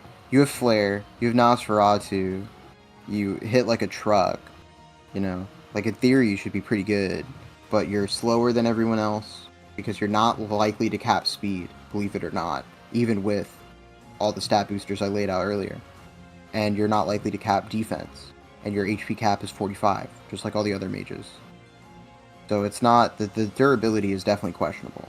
But the durability is questionable on every mage. I was about to say that. I was watching like Cell play with Khalil. It did not look like... It was definitely a couple times where he was really screaming flare at the screen to make sure it happened. Yeah, luckily it did. Really holding B and up for that Master Ball, you know what I mean? Exactly. Sure. No, it's No, none of them feel great. I remember I gave Reese Resolve instead of Celerity. Resolve in the race, because I wanted to make sure that he didn't die, and you better believe he went into Resolve range and almost died anyway. I'm assuming he doesn't set enemies to 0 hit with Resolve. No, he doesn't. So he does set a lot of enemies to 0 hit, but a lot of enemies does not include the crossbow guys. Well, that's the who turn still use have Nos, right? very respectable hit. So when you're already almost dead, it's going to be a close call, because those guys still have like 40 hit on Reese, even in Resolve range with cap speed, cap skill. But isn't that the turn you use Nosferatu? Or is there more? You can also use it the turn With afterwards. Reese, because of the way that the positioning is. So because I had Sigrun and Kyza, my positioning is very different than what you would normally do. And because of that, I actually fight them. I fight them all. So I fight them on a different turn than I use Nosferatu. Yeah, there's also I get to fight them one turn sooner. There's also close to Numida. There's like quite a lot of archers as well, and a couple of swordmasters, and those are also quite accurate. Nosferatu is when you're in the big crowd, because you really don't want to die. No. Turns out dying is bad. Yeah, dying is slow. Mm-hmm. Don't do that. Khalil, of course, is pretty much has pretty good bases. Get bonus experience, get tier 3, and you're pretty set. Like fire magic is strong. Laura, of course, is the most interesting one of these. She is. I'm sure that Mekkah will have the other draft from a while ago where she was my very last pick on screen, and turns out Laura.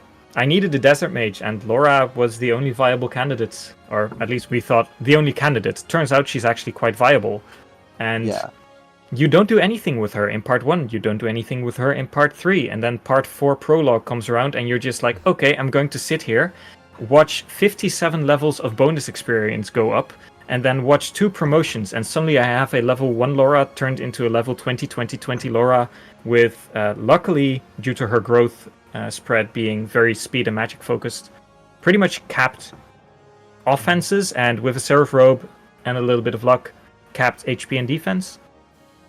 And then she's good. Mm-hmm. Pretty much.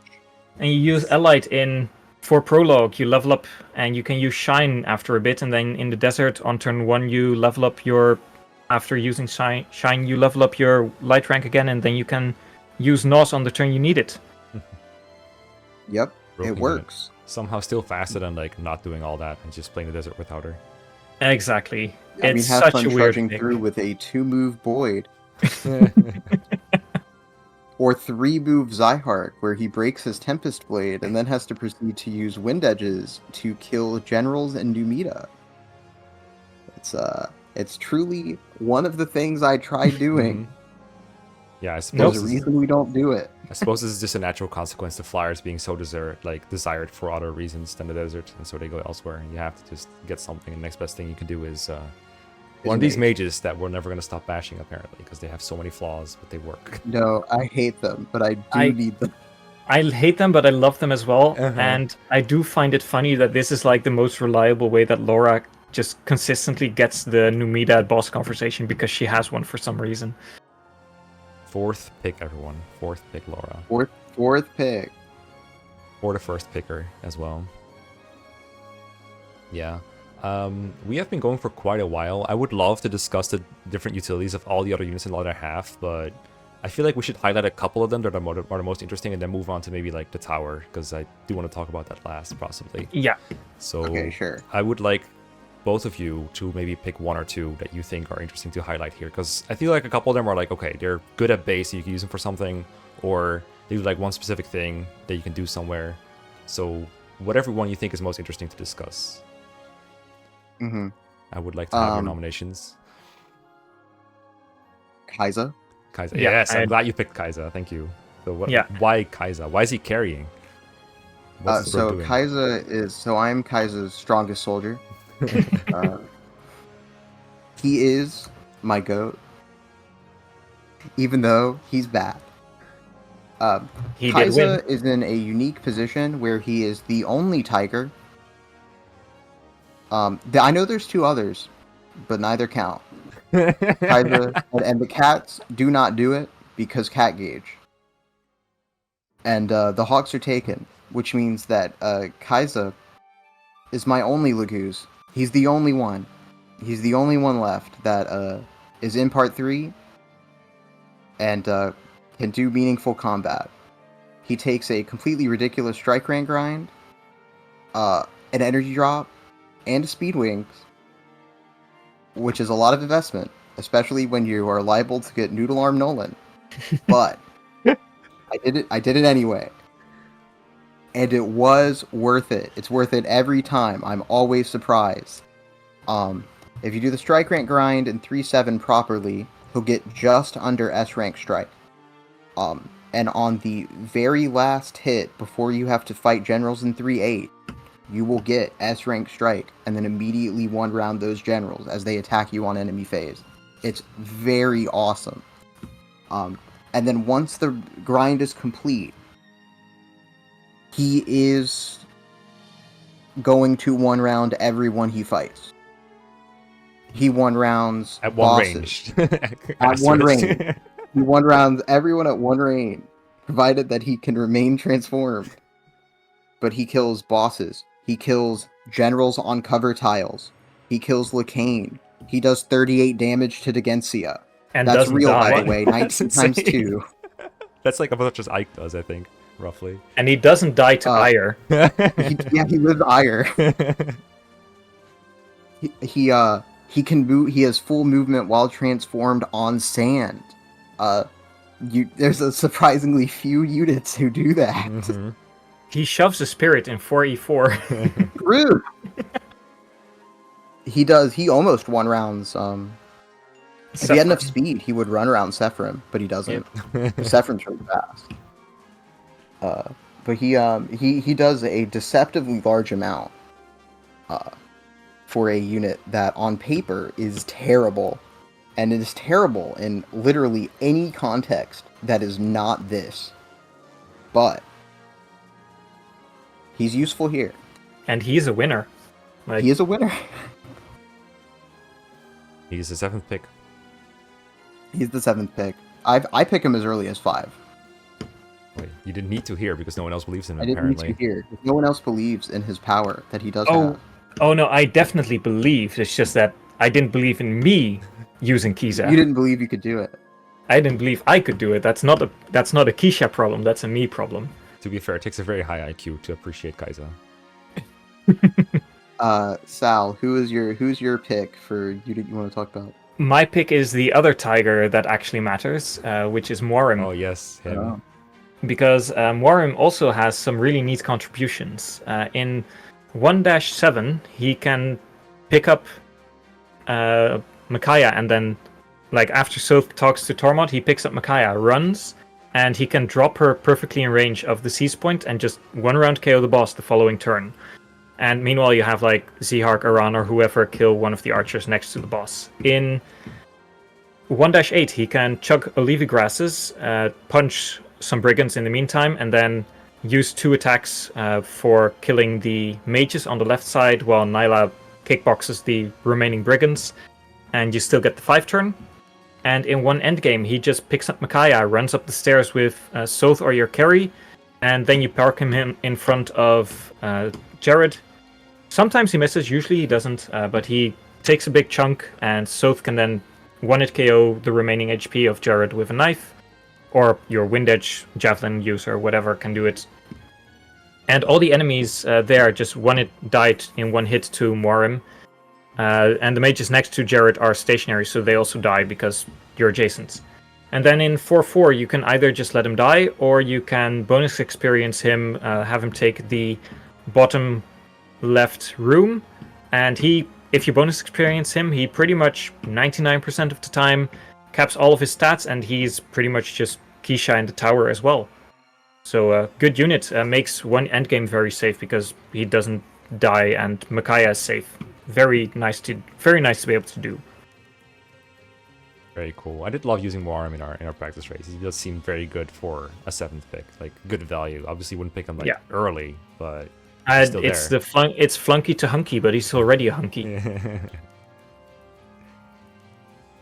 I do have a couple of honorable mentions in the flunky to hunky category, where they're just flunky duty, which is like Rolf, Mist, Heather, Shannon, even Braum. They all can burn the boxes in 3-3. And even though I didn't do it in 4-4, I could have used Heather to pick up the rescue staff in 3 endgame, but I forgot to deploy, and then I could have rescued with Mist Titania up the ledge for a funny, but Joshua has said already to me that it's probably not even faster, but it would have been funny. It would have been very funny. I think the time is about the same. It's style points. I guess it depends on your team because someone has to do the lower part of the map.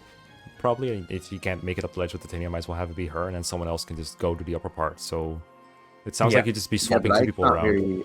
Ike's kind of questionable at the upper part, which is the issue. Mm-hmm. Yeah, sleep staff. Unfortunately, Sal had enough units that he could allocate Aaron to help. Yeah. But when you don't have the ability to allocate Aaron to help, and you don't have Mist for the rescue staff, so it's just Ike and Titania, it gets real scuffed real fast. Mm-hmm. Yeah, it sounds like there's a pretty big return in general in part 4 to just have extra people that can fight.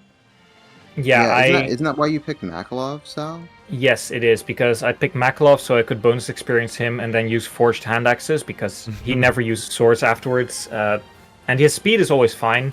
At a certain point, he caps stats and you can get, like, he procs strength all the time, and then he uses the axes in 4-2 and it's all good.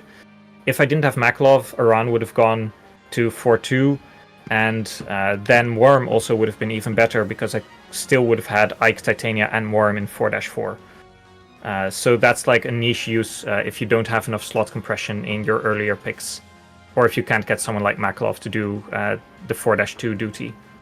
Yeah, the trade-off is like you have to spend some time backspin him, but then you get an extra dude that can kill stuff. Yeah.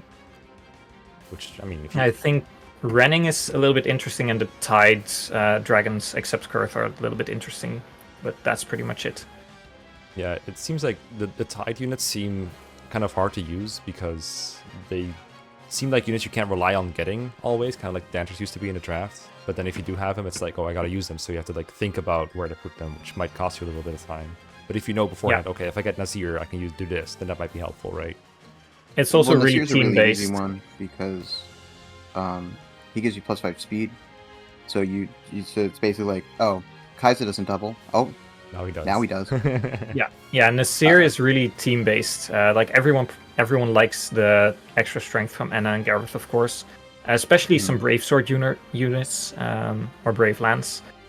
But Nasir is like, there's a couple of teams that usually just don't need him if they have fast enough units. Yeah, because we're playing on easy mode, everyone gets +5 to all their stats, which makes it a drastically different thing than what it is in normal or hard mode if you're used to playing that. So some units that don't double normally will double now without any help from Nazir. Yeah, 34 is normally the threshold with Nazir, but now it's 29. And almost everyone can reach 29. So. Yeah, but it's just the team that has like the most units with no 34 units naturally really prefers Nasir. Yeah. I had two units in mind that I needed him for. One was Reese, the other was Kyza.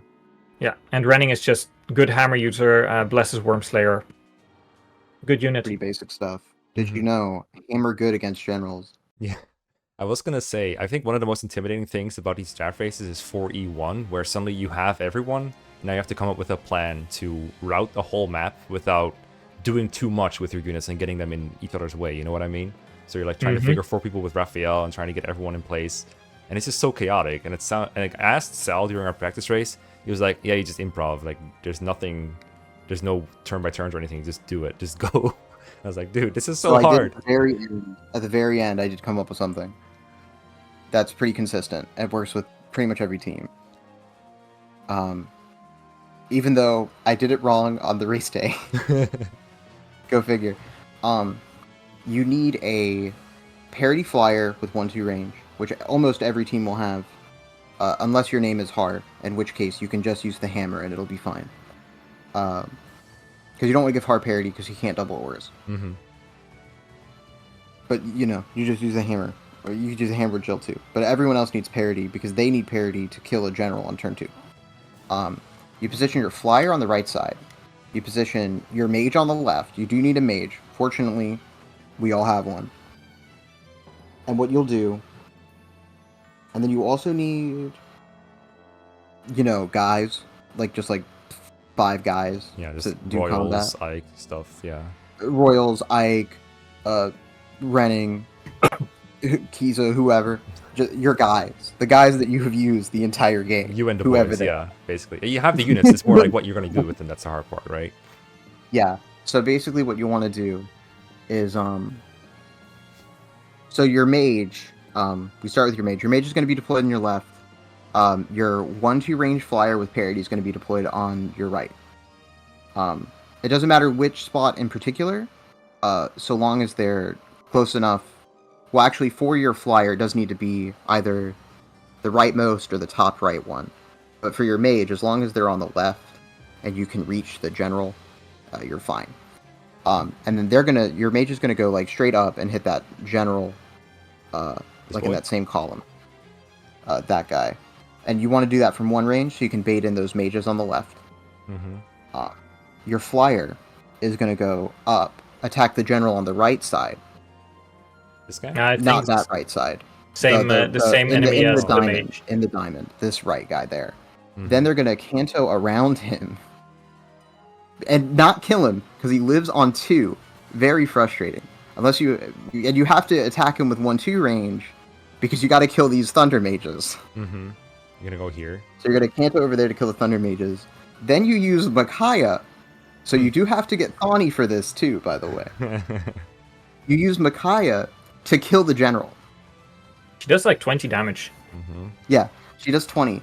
And you have to put her in that spot specifically because you will get silenced by Hetzel, which keeps Ike from being put to sleep. Oh, wow. That's genius. No, it's crazy. And then from there, depending on your number of guys, you're going to take out these generals in the middle. The 3 of them.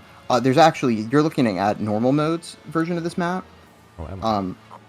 Yeah, so there's that general in the middle of this group. There's actually only 5 in easy. Yeah, that normal, that guy does not exist. Okay. Yeah, and I believe that the mages like in the middle and the mages at the top, those are like the top are actually closer to the middle, and they're also stationary. They're in front of the 3 generals that are like at the very top. Oh, these guys. Yeah. Okay. Yeah, they're in those front 2 of mages are actually in front, so they're like lower down. And then depending on your number of units, you're going to move up to some extent, and you need to make sure that Mekkah is protected, because there's a couple of these generals that will move to kill her, and she obviously explodes by a slight breeze at this point. So, you kind of put your units in a line adjacent, like with above where Mekkah was, kind of like adjacent to where your mage is, and you put them in a line, and then you'll need a unit 2 below Mekkah to protect her from... or 2 below where Mekkah will be, so yeah, right there. And that's going to protect her from those generals on the right, who will all move to attack her.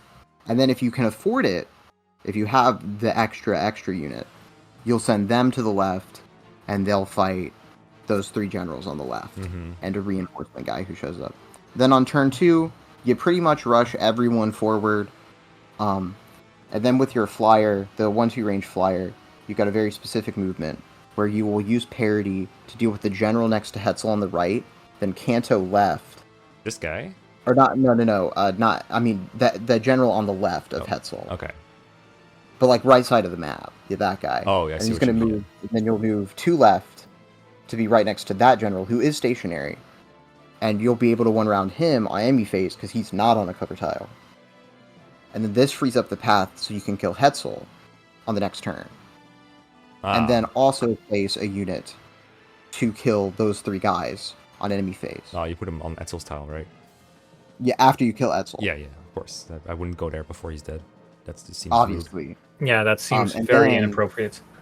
And then the most difficult part is dealing with Lacane, which you have to do by the end of turn 3, or else he will mass silence and waste a bunch of time. And if he lives even longer, he might rewarp, and then it's a whole hassle.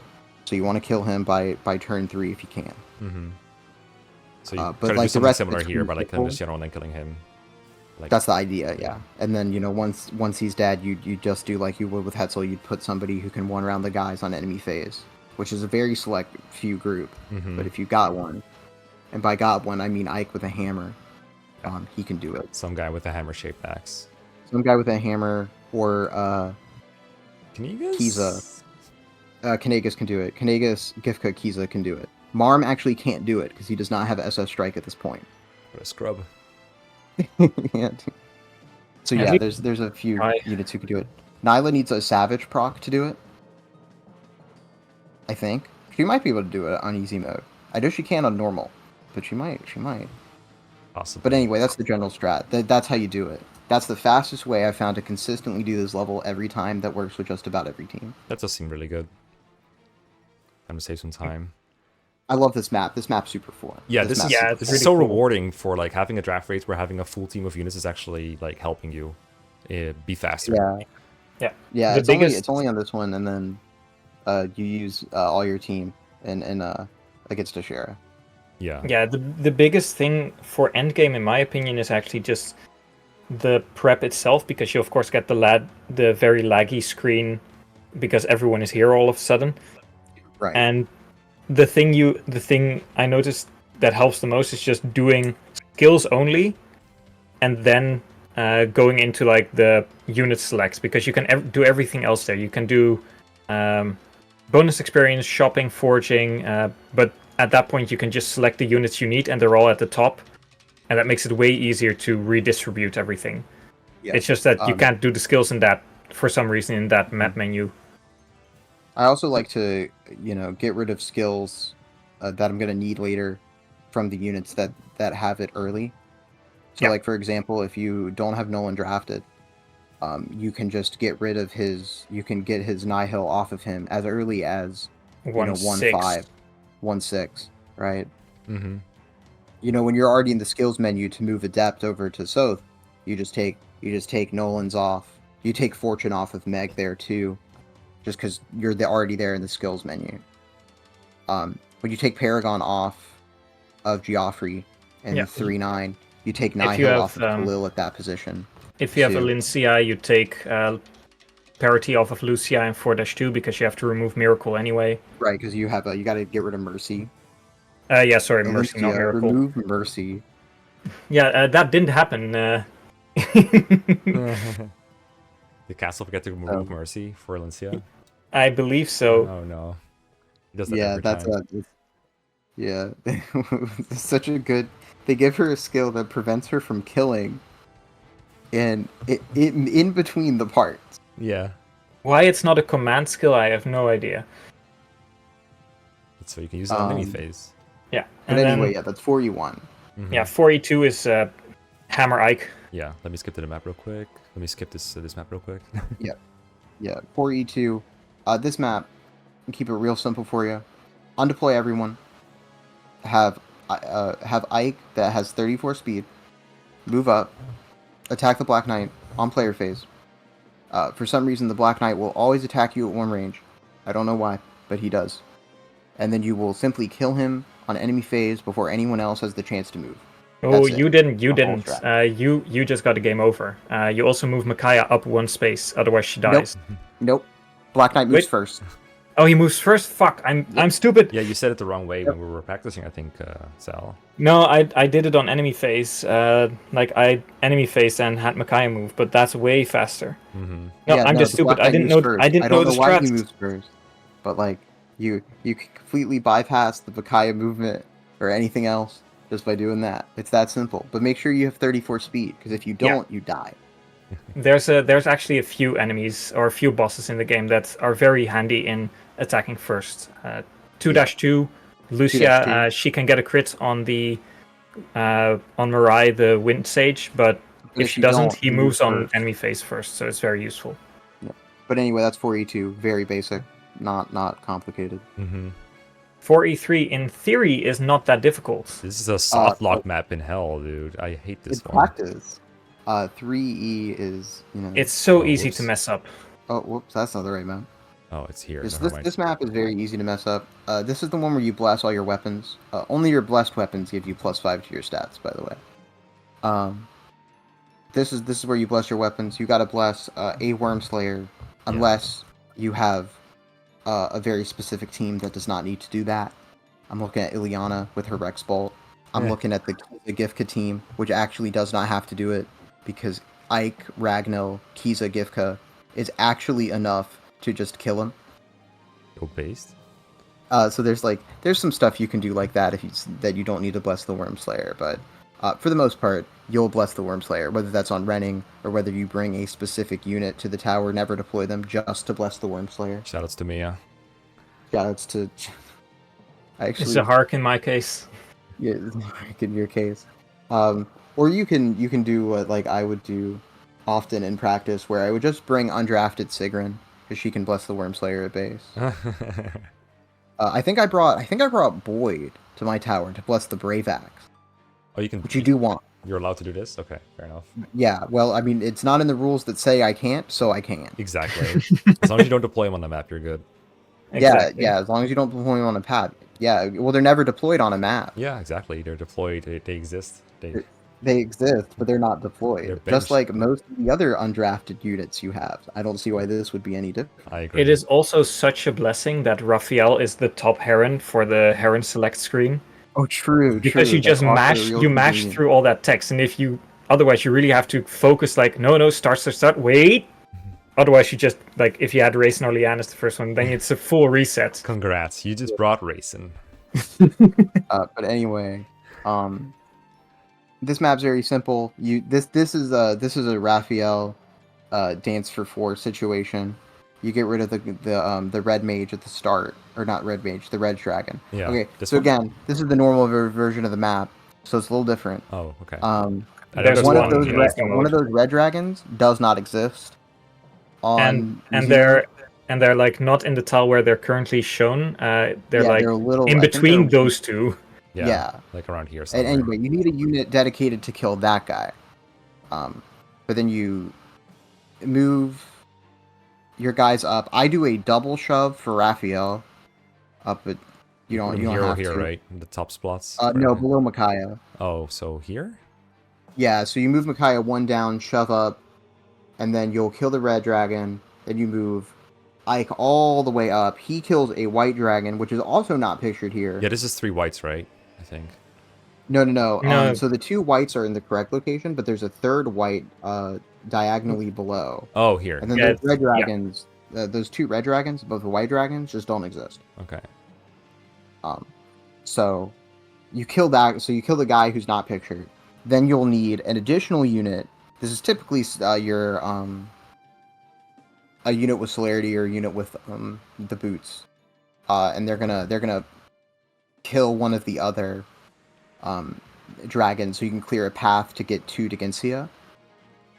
And then you do your second shove on Raphael. You position the rest of the guys around where Ike was, so you set up a 4-way dance, and then so it's probably around here, right, where you do the diamonds, because Raphael will be pretty here. much. Yeah, that's where you do the diamond. Yeah, because that's where Raphael will be. Because Ike is the top one, I'm assuming. Yep, and that's it. And then you kill Degencia, and it's very simple. Just remember to bless the proper weapons, or else you will end up with blessed shine. Yeah, or you end up like me and didn't bring the Brave Sword in a practice run, or the Worm Slayer in a practice run, and then you're like with a Zerg that does 0 damage with the Brave Sword, even though you only needed 2 damage to kill him because Degencia was at 2 HP. Yeah, this is a chapter I think that is very simple if you have this strategy. If you do not, you're gonna get massacred. I think Degencia is legit harder or like easier to get soft locked by than Ashura, just because he's so strong. He's like every team has the resources, but just knowing how to position them, like a turn by turn. If you know the turn by turn here, even if your units are slightly different, it's pretty much all the same. Like certain units have certain roles, and as long as you know that, you're good. If you don't, you're gonna flounder a lot. And if you don't turn one against it, gets so much worse. And you can't really improvise the turn 1 clear either, because trying to figure out who goes where is just such a time waster. No. So that's this map. For E4, you generally don't need to pull up the map for this. It's a very basic strategy.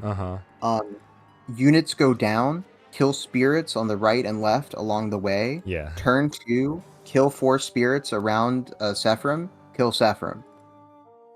Yeah. And you've got a couple of units that do that. Brave Axe Parity, Reavers, Kanegis, Gifka, Nyla gets close, I believe.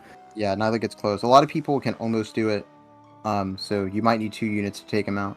But the strat is very basic.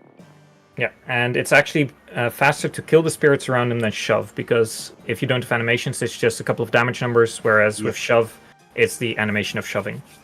Unless you can't 1 round the spirit, in which case you shove. Shouts to Soth.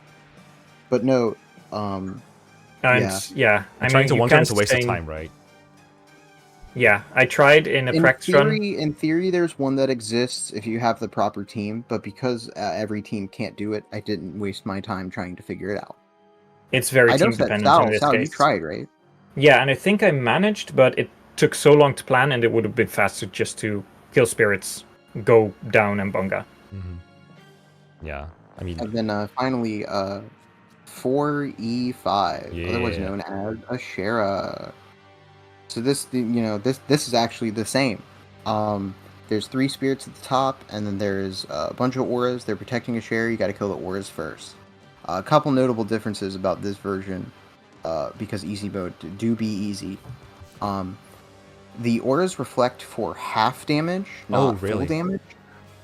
The AoE is not every turn; it's every other turn. And if you kill a Shera, she doesn't go back to full health or 50% health. She goes back to 10 health. Yeah, though you still really wouldn't want to do that because the It's entire not computation ideal. takes time. But if you can't do it reliably because Ike is in worse biorhythm and he only has like 60% hit with his double attack, it might be worth it, or you battle save. Right. So there are cases where you might want to do that. I've done it before because I have not had the ability to have a proper kill setup, and I had a sub 60 hit, which definitely did not happen on race day. With a 56 hit Ike. It's also very difficult to set up a like one attack kill for Ike because he usually doubles, and then you have like 2 tries for the final attack. But everything has +5 speed, +5 attack.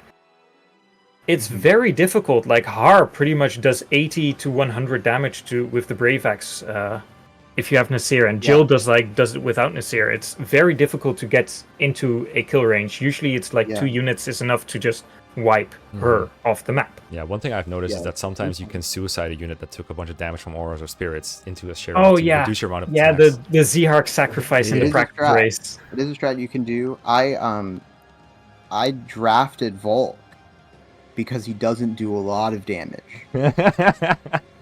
However, he did so little damage, he ended up dying to the generals in 4E1, so I couldn't actually use him for this, which was even funnier. But like, there's sometimes where Mekkah, you have a really hard time to set up the kill on a Shera. Mekkah, in between, please just throw in the picture that I sent you of Meg's death code for Volk on that on that mention. But this is a fairly easy chapter, actually. Courtesy of easy mode. The +5 really does a lot for your ability to kill. There's some notable units that can actually one-round auras. These are Brave Axe Ike, Brave Axe Boyd, Brave Axe Nolan, provided that they all 3 have reached the 34 speed, 37 strength benchmark required. And then the other units who can do it are Gifka Kanegas. Wasn't Jill also one of them? Jill's strength cap is 35. Oh, never mind then. Well, I guess Gareth Enna moments, and that's it. But Gareth Enna moment, for sure. Yeah, but There's they enable so many other units. With Gareth and Enna. The 4 on the corners are on cover tiles. The 4 middle ones are on wardwoods. Yes. So plan accordingly. Yeah, cover tiles give +10 defense, wardwood give +10 resistance. So your parity user is most likely one of the Brave Axe users. Typically, sometimes it's a bird, sometimes it's a Lincia, a Brave Axe user, or it's a Lincia or Tanith. I think I used Sigrun, so I just had Nolan with the Brave Axe and Nihil pop the middle auras every turn. That was my strat. Oh, that makes sense. And you can typically get it on turn 2 before the AoE even starts, because the first AoE is at the end of turn 2. Because easy mode things. That's a share. That is a pretty good way to think about it, for sure. Yeah, and that's pretty much the game. Yeah, tower's not that bad, but it has a lot of places where you can choke. Yeah, so I think there's... It's easy in theory, but more difficult to execute than you might expect. And yet there's still like 15,000 other things we could probably discuss, but I think we can kind of leave it off here. We've been going for quite a while, and I'm gonna have to timestamp a lot probably.